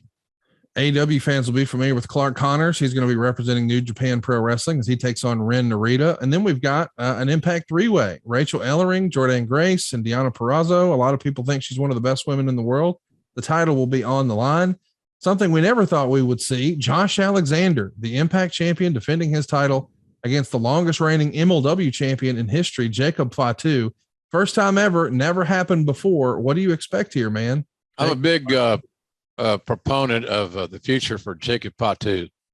I think he's going to be a big star someday. He stays healthy, stays sane, makes the right decisions, continues to work on his game. It's going to be hard to turn him back. We've got a AAA match. They sent 4 of their very best down. There was a 5-way back at the most recent Triple Mania. Meltzer said it was a match of the year candidate, and 4 of those 5 are here. It's Bandito, Laredo Kid, Taurus, and Ray Phoenix, who a lot of people think is one of the best wrestlers in the world. That's going to be an opportunity to steal the show right there. Is it not, Jim? It is. It's great that Tony Khan has been so giving to allow those talents to come work. Yeah. I think that's great because, obviously you know better than me. He didn't have to. No. And he was happy to because he and I talked about it. Happy to help out the wrestling business. Happy to help out you. And a lot of our talentless AEW guys are dotted throughout your whole presentation in one form or another over the 3 days. Perhaps no bigger than this. Brian Pillman Jr. and Brock Anderson, the son of Arn Anderson, representing the 4 Horsemen with Arn Anderson in their corner, will take on Kerry and Ricky Morton with Robert Gibson in their corner, of course, representing the Rock and Roll Express. All of a sudden, it's 1986 all over again, man. Rock and Rolls and Horsemen. Here we go. How much fun is that going to be? How much fun is that going to be? Gosh, Ricky and his son, Arn and his son, I'm sure that O'Brien, the ornery as he was, that gravelly voice is looking down. So cool booking. That's very ingenious. I would have a lot of interest in that match if I were the fans. And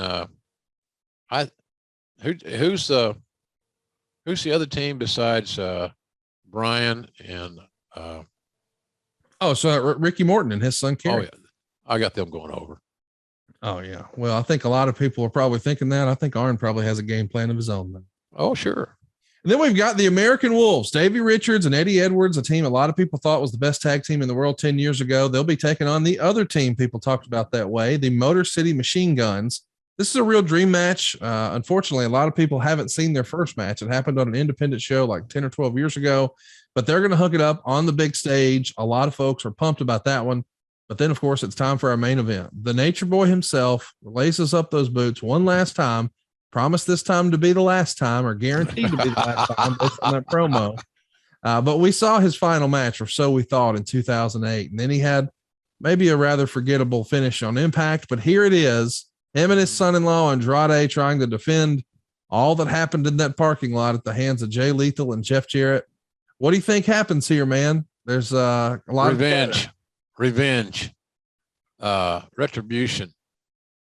Flair will get his hand raised. He will be bloody. He will cry, and the fans will be crying as well. It'll be one of the most memorable pro wrestling moments in this generation, and maybe even longer. Should be outstanding. And I thought that the video, I saw the video, you let me look at it a little bit early. It's phenomenal. It gets your attention, gets you fired up. It's old school angle. And again, I'm just so happy that even though I can't be there personally, I am so happy that I can watch it on the Fight app. That's my salvation, FITE. Absolutely. Watch it on Fight. You can watch it live and on demand. You'll have it from then on. Of course, you can also get it on your cable system or your satellite system.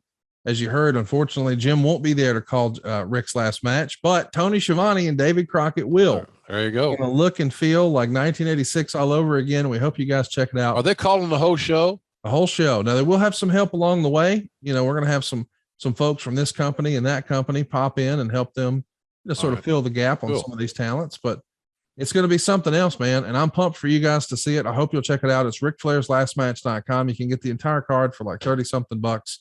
It's RickFlairsLastMatch.com, and it's wrestling history. No matter what, I don't think we'll ever see all these companies work together again like this, but they all came together to celebrate the Nature Boys' very last match. It's going to be something else, Jim. Yeah. And why not? You know, it's such a great cause, and I'm happy that so many people are pitching in to help out.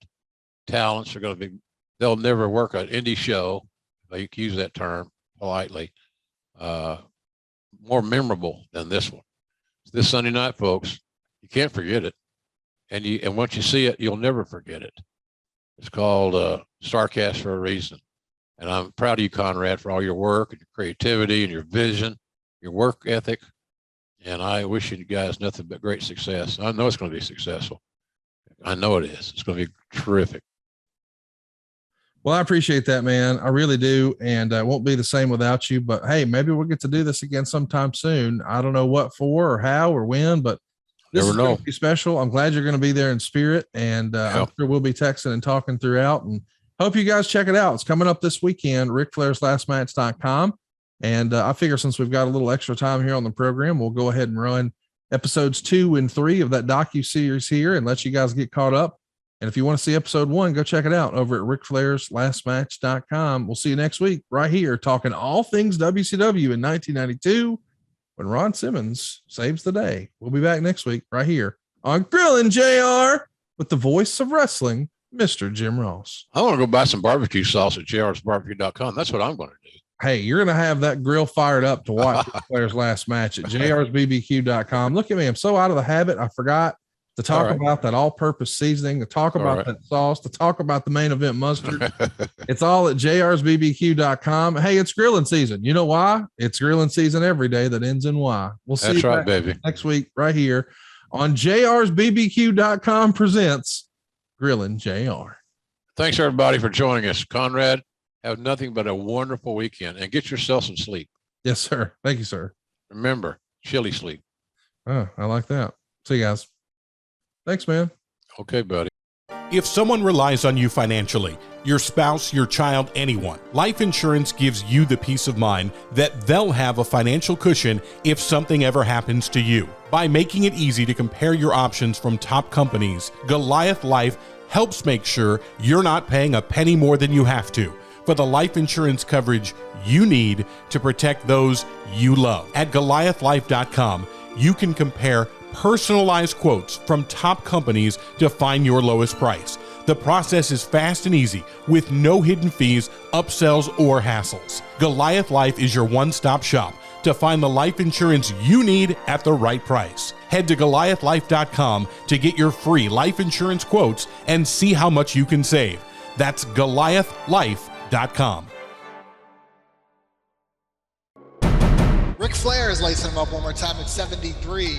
I see that Ric Flair is actually coming out of retirement for one last match. I bet you that raised a few eyebrows. When it comes to being in that ring, that might be where he's most comfortable. Rick knows if he's healthy enough. And if it's something that brings him joy, brings him contentment, I wish him the best. He can't stand it. He's got to get back on that horse. I didn't even know that he would live. I never thought he would be back in the ring again. And I don't think he's thought this through. I mean, the fans are concerned about Rick's health. His struggles have been front page, right? They're no secret. I mean, let's just be honest. I guess good for him. But do you think it's really his last match? What Ric Flair is doing, he's doing that because he loves this business. July 31st, Nashville, Tennessee. As promised, Ric Flair will walk that out one more time. Guaranteed this time to be the last time. Why is he doing this match? I think I know why he's doing it, but I'm not going to tell you that. But I think I know why he's doing that. But that's just a guess, and I could be wrong. But I'm sorry. It's not money. It isn't money? No, it's not money. Then I'm wrong.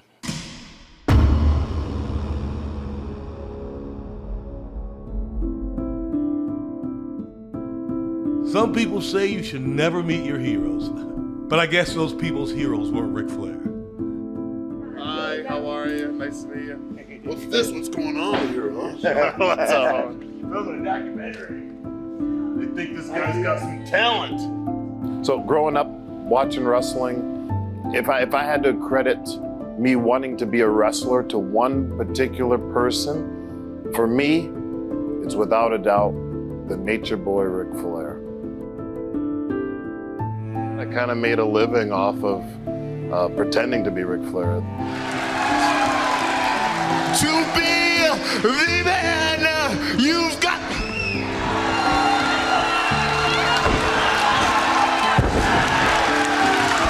To be the man you've got to beat the man.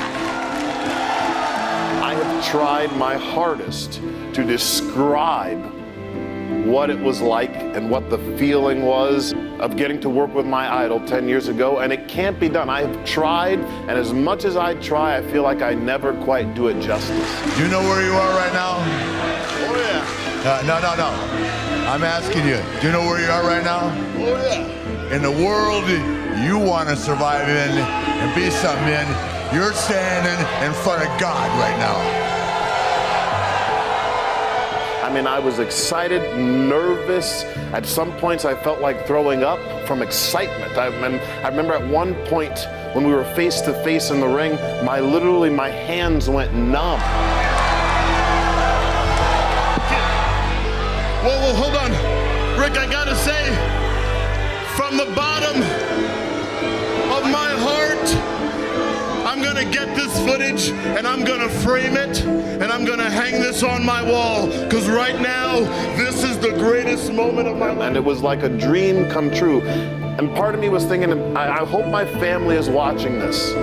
I hope the kids and my friends that I sat at the lunch table with in middle school and high school, I hope they were watching that. That's all I could think about, and how excited I was, and I felt like, man, I am being put on the wrestling map because of Ric Flair. And in Elizabeth, New Jersey, there is a beautiful woman watching the television screen, to coin a phrase, with a tear in her eye, because she knows that her little boy has made it, because he's standing in the ring with the man. He's standing in the ring with the legend. He's standing in the ring with the Ric Flair. As we stand here today, I am helping that same person that I idolize get ready for what is to be his last and final hurrah in wrestling, his last match. And the fact that he has come to me, like I can't even keep my hand still. The fact that he has come to me to help him get ready. There's no words in the dictionary to explain or describe how freaking cool this is for me. Is that right? Yeah. Little girls, look at the slam off the top. Yeah, brother. Today. Hey, I thought they had you pushing that. Yeah, I'm not doing that on hard, but I did it again today. Yeah. Don't show Rick though. These are my workout socks. A good guy that I trust. Like, you know, when you walk away from it for that long, and then be my age, I had to be really comfortable with someone that I trusted.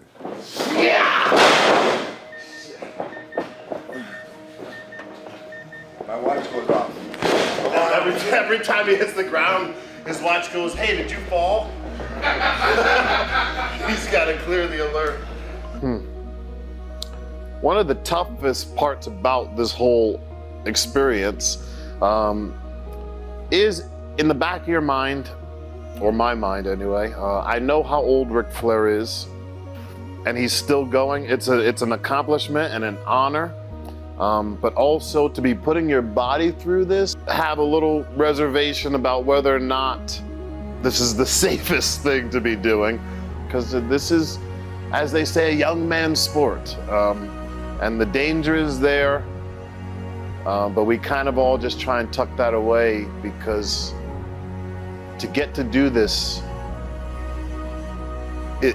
it's literally worth it.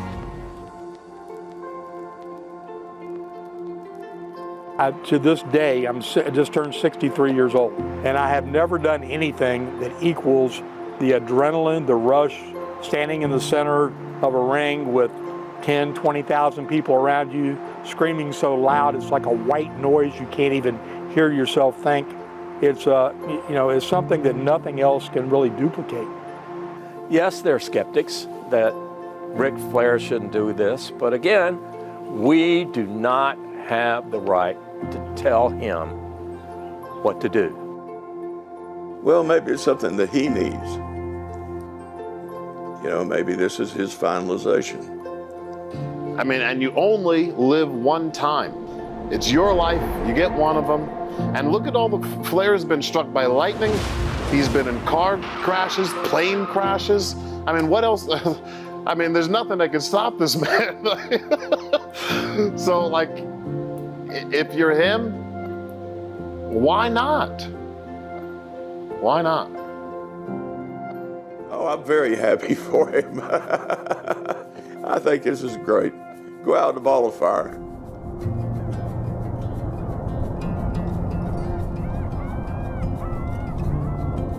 Jim Crockett Promotions did not go out the way it should have. That you and I both know that we fought it tooth and nail with everything that you've gone through, you know, personally, and you want to finally do it your way. And not for the money, because I don't need it. Yeah. For once, I don't need it. It's for fun. So many things in our lives that we're wrong. Yeah. That and I spent so much time looking back. Yeah, you can't. I forgot to look forward. Yeah, you can't. Me too. Yeah. Especially when I was sick. Yeah. Oh, when you were sick, I was. Saw you in there all. You're like a space creature. You had all these tubes and everything coming out of you. It's a miracle. I thought I lost you. I woke up and had no memory of where I was for 6 months. I knew where I was going forward. I could remember nothing about it. Thank God for your doctor. Yeah. That he didn't give up. He didn't. Really, because when I got the call, it's shutting down everything, and David, you need to come down. Because it might not be here tomorrow. I appreciate it. Yes.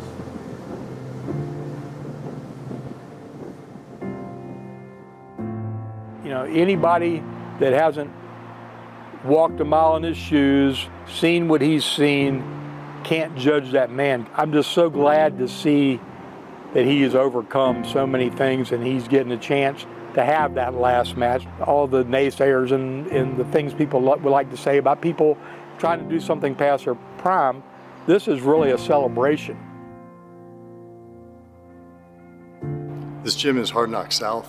I've worked with professional athletes of all types, and only those who really want to put the effort in keep coming back, because hard work is part of the ethos of this place.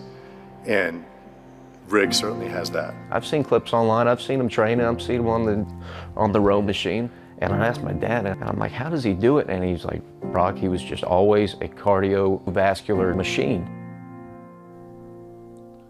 There is a spirit in fighters that never truly dies. A hunger that never eases. A need to compete. A little while ago, I had some genetic tests performed on Rick. He scored higher than some professional athletes I've worked with.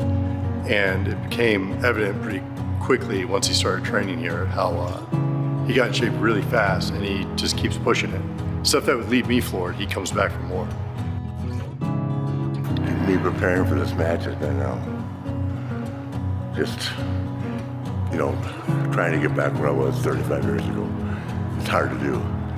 I'll be close. I just have to work on quickness and stuff like that. My endurance is good, but just have to keep working on it every day. You might have broken bones, but you got strong. You might have broken bones, but you got strong. 'Cause I need to win one, get me back on my feet, a strong footing to get my punches on the heat. Yeah, I need to win one, get me back on my feet, a strong footing to get my punches on the heat.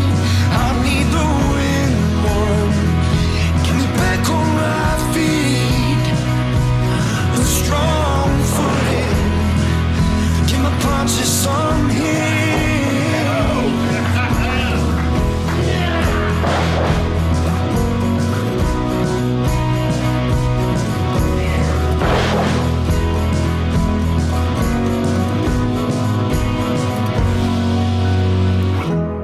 Hell, you don't get it.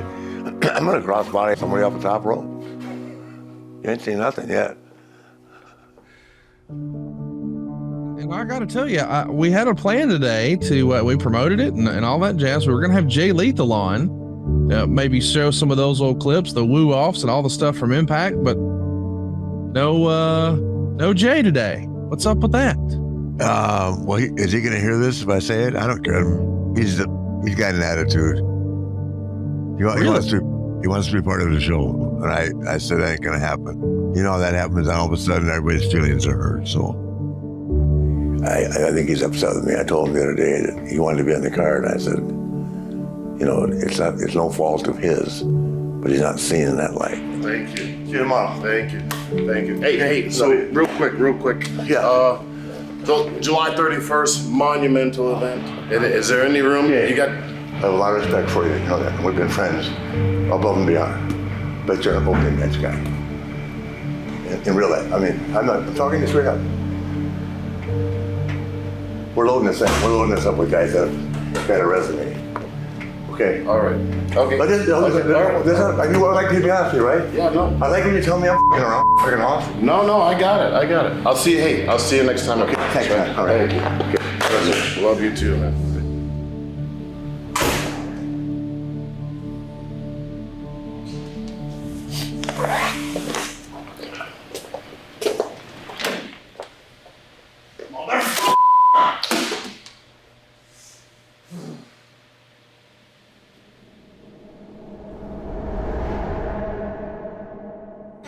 Welcome to Nashville, Tennessee and the Nashville Fairgrounds. This is an exciting day for our city and for everyone who loves sports entertainment and everyone who loves the great Ric Flair. WWE Hall of Famer, third generation wrestling promoter. Please welcome Jeff Jarrett.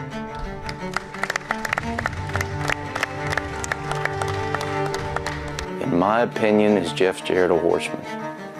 Everybody can't be a horseman. That's a fact. Jeff was over horseman. For sure, he could have never kept the pace. I said it, Jeff. And of course, the man of the hour, the 16-time world heavyweight champion. Please welcome the Nature Boy, Ric Flair. The event culminates on July the 31st with Ric Flair's last match. The event has grown so big, so many people want to be a part of it, that it's being moved to Municipal Auditorium in Nashville. Ric Flair. Mayor Cooper has dedicated July 31st to be the Ric Flair Day here in Nashville, Tennessee. Everybody out there, thank you for believing in me, and thank you for giving me the opportunity. I promise you that on the 31st, I won't be Ric Flair of 89, but I'll be better than Ric Flair of 99. How about that? Woo! No, not 99. Whoa. Yeah, 2009. I had to think it was like, well, maybe 99. Anyway, depends how much practice I can get out of lethal. He's pissed off at me right now. But anyway, I'm honored. Thank you for coming out today, and never be able to say how much this means to me personally. It seems like I've had more greater moments and more greater opportunities than any man alive. I'm here today in a lot of ways representing Conrad, but talking about StarCast. I've got another role in my life right now, but I'm truly tickled to death to be a part of the 3-day celebration. Here's 2 tickets for Jeff and his dad, front row.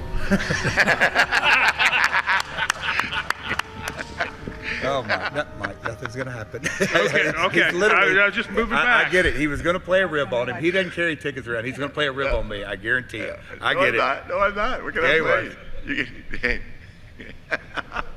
So do we want to keep going? No. We're going to end it. No. We're going. We're going to end it. All right.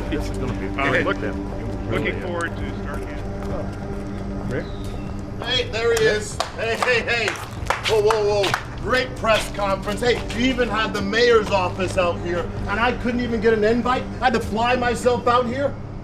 You're really gonna make me? Hey, what? No, shut up. On a serious note, I can't tell you how badly I feel used. You used me. All this time you used me. I just wanted a little bit, a little nugget. I couldn't even get on the show. That's disrespectful, and you know it. Could you put yourself in my shoes? Don't turn around. Don't touch me again. See, that's what I'm talking about. That's what I'm talking about. I talk down little guys like you. That's right. That's right. You know what? Yeah. About time this happens. Oh God! That's my surgery. Hey, come on! Hey, with all due respect, Crocker, this has nothing to do with you. He's had this. No! Hey! Yeah! Somebody! Come on! Hey, get the hell off me! Get your hands off me! Wait.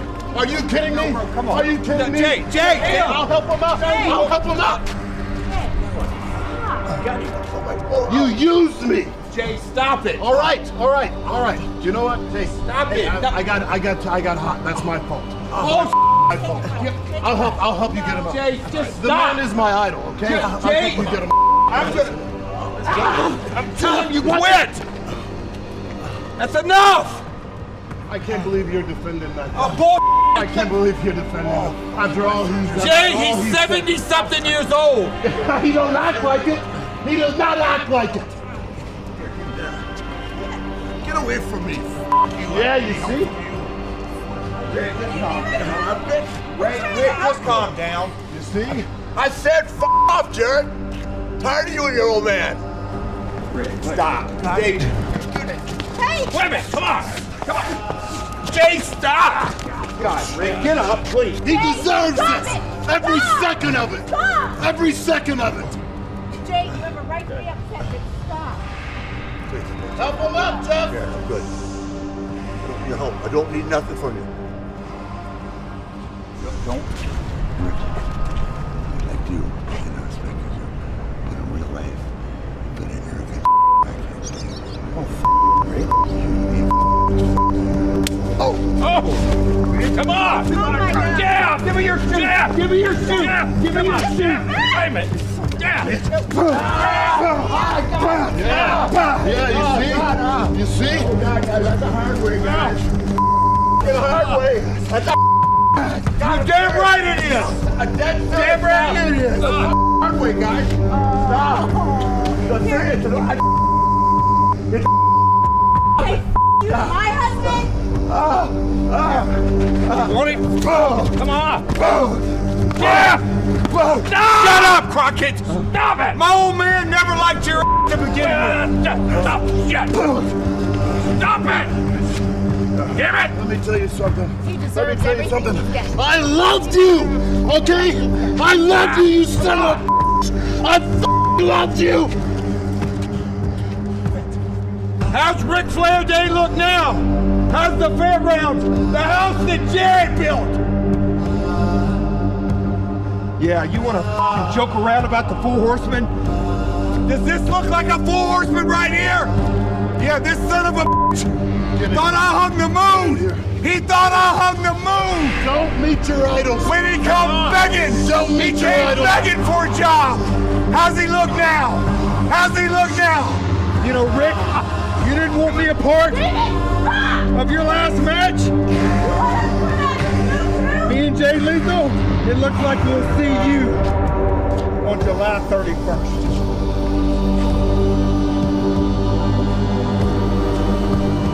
Come, Jay.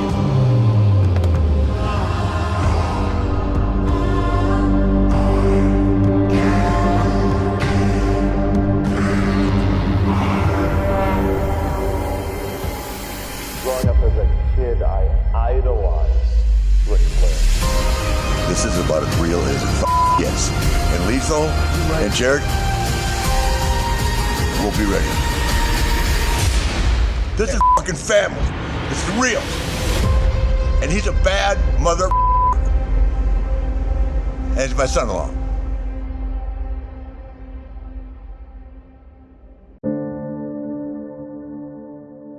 I guess you're pretty proud of yourself, huh, Jeff? You said we're doing a podcast. We're going to do a podcast. Not because I fucking want to do a podcast, but because I'm contractually obligated. Why is this funny? We're going to do this podcast, Conrad, and I can assure you, I'm going to say some things today that you don't want to hear about your father-in-law, because everybody glosses over the real Ric Flair. Everybody glosses over the Nature Boy. If you want to go right for the jugular, let's go. You're a fucking egomaniac who wants to make everything about you. You made sure you inserted yourself in the press conference of Ric Flair. Why the shit were you even there? Okay, Jeff, you think you know anybody at the mayor's office? Voila, Ric Flair Day. The mayor's office declared July 31st Ric Flair Day in the Music City. Hey, can you get a proclamation done? Yeah, mayor's office. Again, happy to. Hey, I don't feel good today. Jeff, can you sit up on the podium and do your job and mine? And it was supposed to be a day really to celebrate Rick. Wings! Legendary flavors! World Championship wings! Woo! Woo wings! Yeah! Woo woo! The one thing about that press conference that was so typical of Rick, he knew that Conrad didn't do it. But yet, I never got so much as, hey Jeff, thanks for your help. Because of his ego, candidly, because he legitimately thinks the world revolves around him. He doesn't realize how sick he is.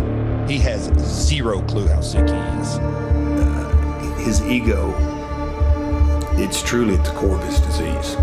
He slighted me at the press conference and backstage. You heard him. He couldn't wait to get on stage and do that. Here's 2 tickets for Jeff and his dad, front row.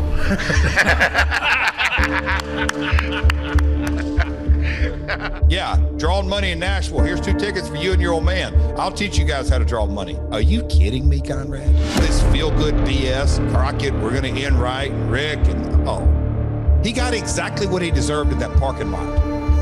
In the last 3 or 4 or 5 days, the amount of questions that I've been asked about just how did all this go down? But when Jay Lethal diplomatically asked Rick, is there a place on the card for me? And Rick said, you're an opening match guy. That's disrespectful, and you know it. Could you put yourself in my... Tell the guy that to his face. You do if you're an egomaniac like Flair. I just couldn't really believe that Jay, in a lot of ways, took matters into his own hands. and David Crockett yelling like a little girl. It caught me so off guard. Yeah! Somebody! Come on! Hey, get the hell off me! Get your hands off me! Are you kidding me? Karen, you could tell she was nervous. It just didn't have to happen that way. Jay, stop! He deserves this! He deserves this! Every second of it! I knew how he disrespected Lethal. Hell, I knew how he disrespected me for the last 30 years. But when Jay Lethal punched him in his intestines where his surgeries have been, you would think that he could drop his ego for just a minute and let me help him up. I said f off, Jarrett. Tired of you and your old man. When I got down and was face to face with Rick, he was helpless. And I said, Rick, please, let me help you up. And what did he do? He told me to f off. I'll just say that I knew that I had to do what I had to do. You literally stabbed my father-in-law in the head with a high heel shoe. And listen, there's magic in wrestling. No magic, son. What do you do? There should have been police involvement. If Rick wasn't such an old head, you'd be behind bars. That's a crime, Jeff. You know, Rick came up literally like a little crying bitch. It's a hard way. It's a hard way. Yeah, Rick. No shit.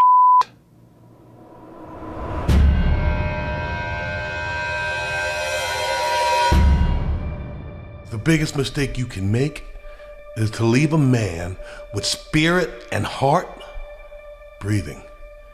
Because you better believe he will rise up to come again. Even more motivated now than I was before. About as real as it fucking gets in life. To be able to wrestle with my son-in-law, who has helped me regain the confidence that I've had beat out of me. And Lethal and Jarrett, when you guys see this, you guys got nothing in common. You don't even know each other. This is fucking family. This is real. Feel it. And he's a bad motherfucker. And he's my son-in-law. I don't have words. I don't have words.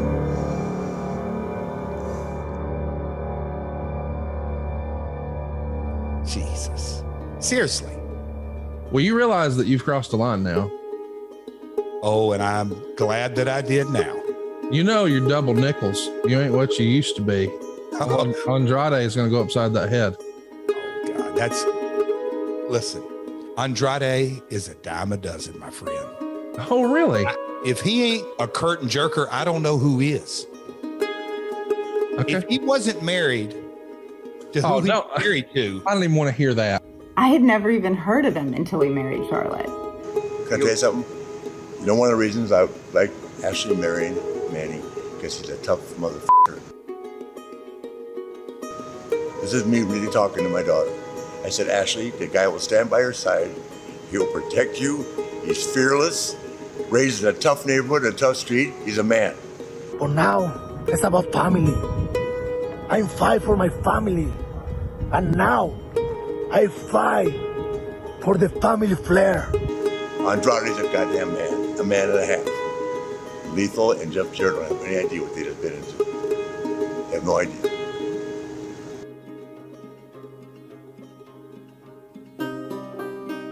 Gentlemen, please have a seat. Before we make this official, put pen to paper. Do you have any comments you want to make? Mr. Jarrett?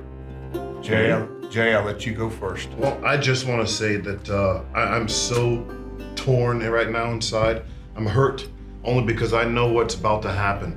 I know what's ahead, and it's going to be the saddest day of my life, beating the shit out of my idol, because you deserve it, okay? You really deserve it, and I'm having a hard time holding it. This is why I'm here. Yeah, keyword being your idol.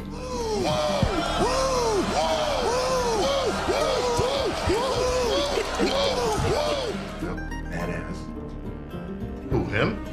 He's here because he married your daughter. That doesn't make him a badass. Oh, this is why? I'll show you. The only reason I'll why. show you. It's What the do you only do? reason why. What do you do in the business? What have I done? I beat that guy right there on pay-per-view. Yes. That's what I've done. He's the best. That makes me the man, right? Fighting through the pain. He just Ric Flair just. Jeff, you need to go ahead and say your comments, please. Rick, I stood on that platform at the press conference and meant every word that came out of my mouth. It was an honor, it's a prestige to even be associated with this event. Thank you. I feel the same way. The whole world has to revolve around you. You're goddamn right it does. That's why you're here today. Why are you here today? You're damn right. You're Guess damn what? right. They get a payoff. Guess what? Me equals a It payoff. ain't no about a damn payoff, Rick. It's about finally doing what the entire wrestling world has wanted to do for years, and that is put you out of your misery. You know nothing about my You shut up! Hey. Shut up! Shut your mouth! Don't go about my life. How about people being here for a paycheck? You're what, 73 years old? That's the only damn reason you're here, because you ran out of money! Oh no, you're wrong. Yeah, this is about. Let's go and finish it. This is about an in-ring career that's going to come to an end. Sign this. Rick, win, lose, or draw, this is it for you. And we're going to find out just how much of the nature boy you still got in you. Yeah. All right, how do you do it? All right, Jeff, just sign this, please. What are you looking at? A piece of A man? I want to make it official. A man? Maybe one day Man? at work, not Man. anymore. Oh, really? Not anymore. Really? I go get my shots every week. Can you write? Thank you, Jeff. Oh, that's pretty funny. That's You pretty can read funny. and write. He taught you how to wrestle again, didn't he? Yeah, that's right. I did. Yes, sir. I did. Couldn't teach him any new tricks though. Rick, now it is your turn. Put pen to paper, make it official. Do you have any comments? No, actually I don't. Richard Famous.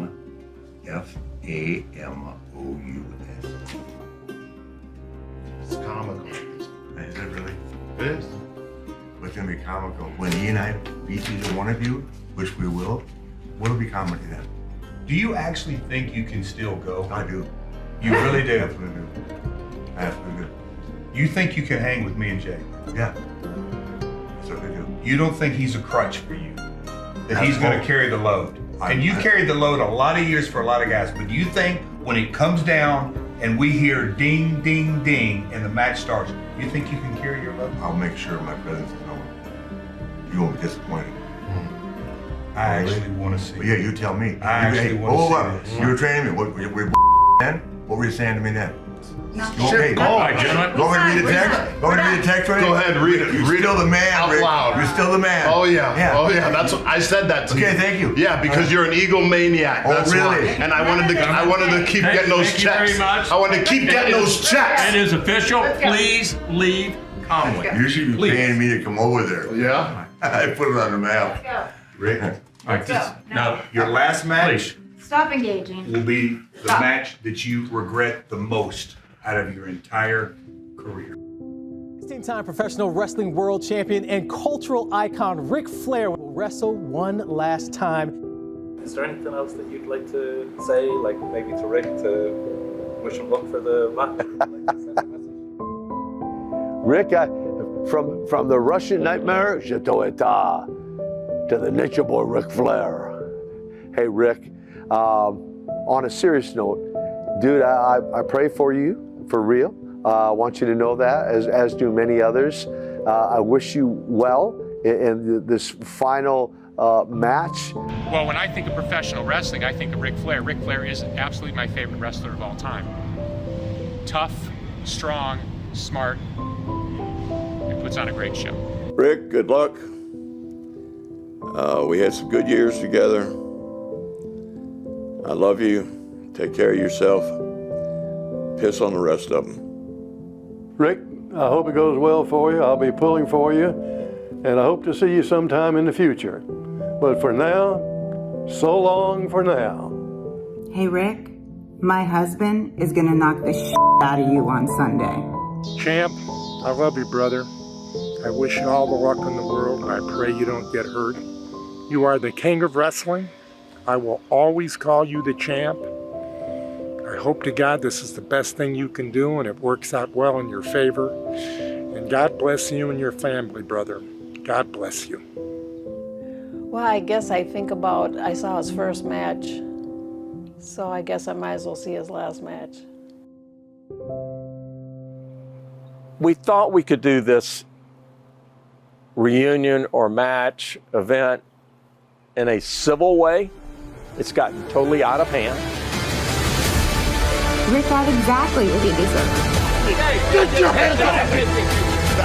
Oh, yeah! Give me your suit! Yeah. Give me your suit! Does this look like a four horseman right here? How's he look now?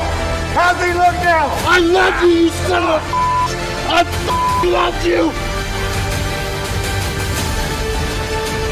This is fucking family. This is real. You, Jeff Jarrett. He's an active alcoholic. You know nothing about my The reason you're here because you ran out of money.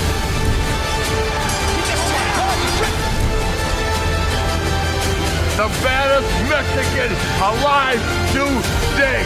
This is about as real as it gets. With a tear in my eye, I'm gonna kick your ass. Woo! One man. One legend. Forever. But a man's got to do what a man's got to do.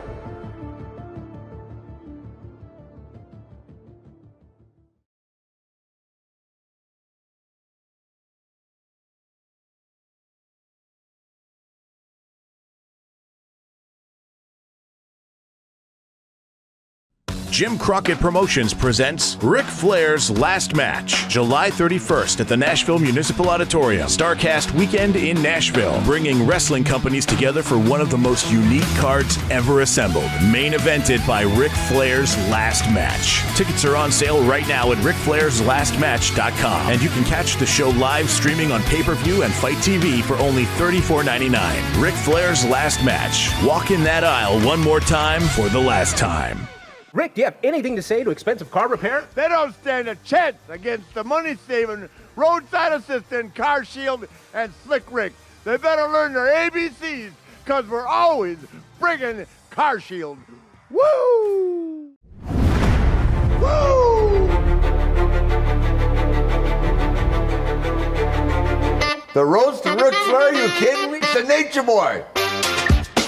What are they gonna say? I am woo the man. Okay? You say what you want to say. Just remember at the end of the night, when all is said and done, I get to talk about you. Woo! The roast to Ric Flair. Woo! Look at his old ass. Look.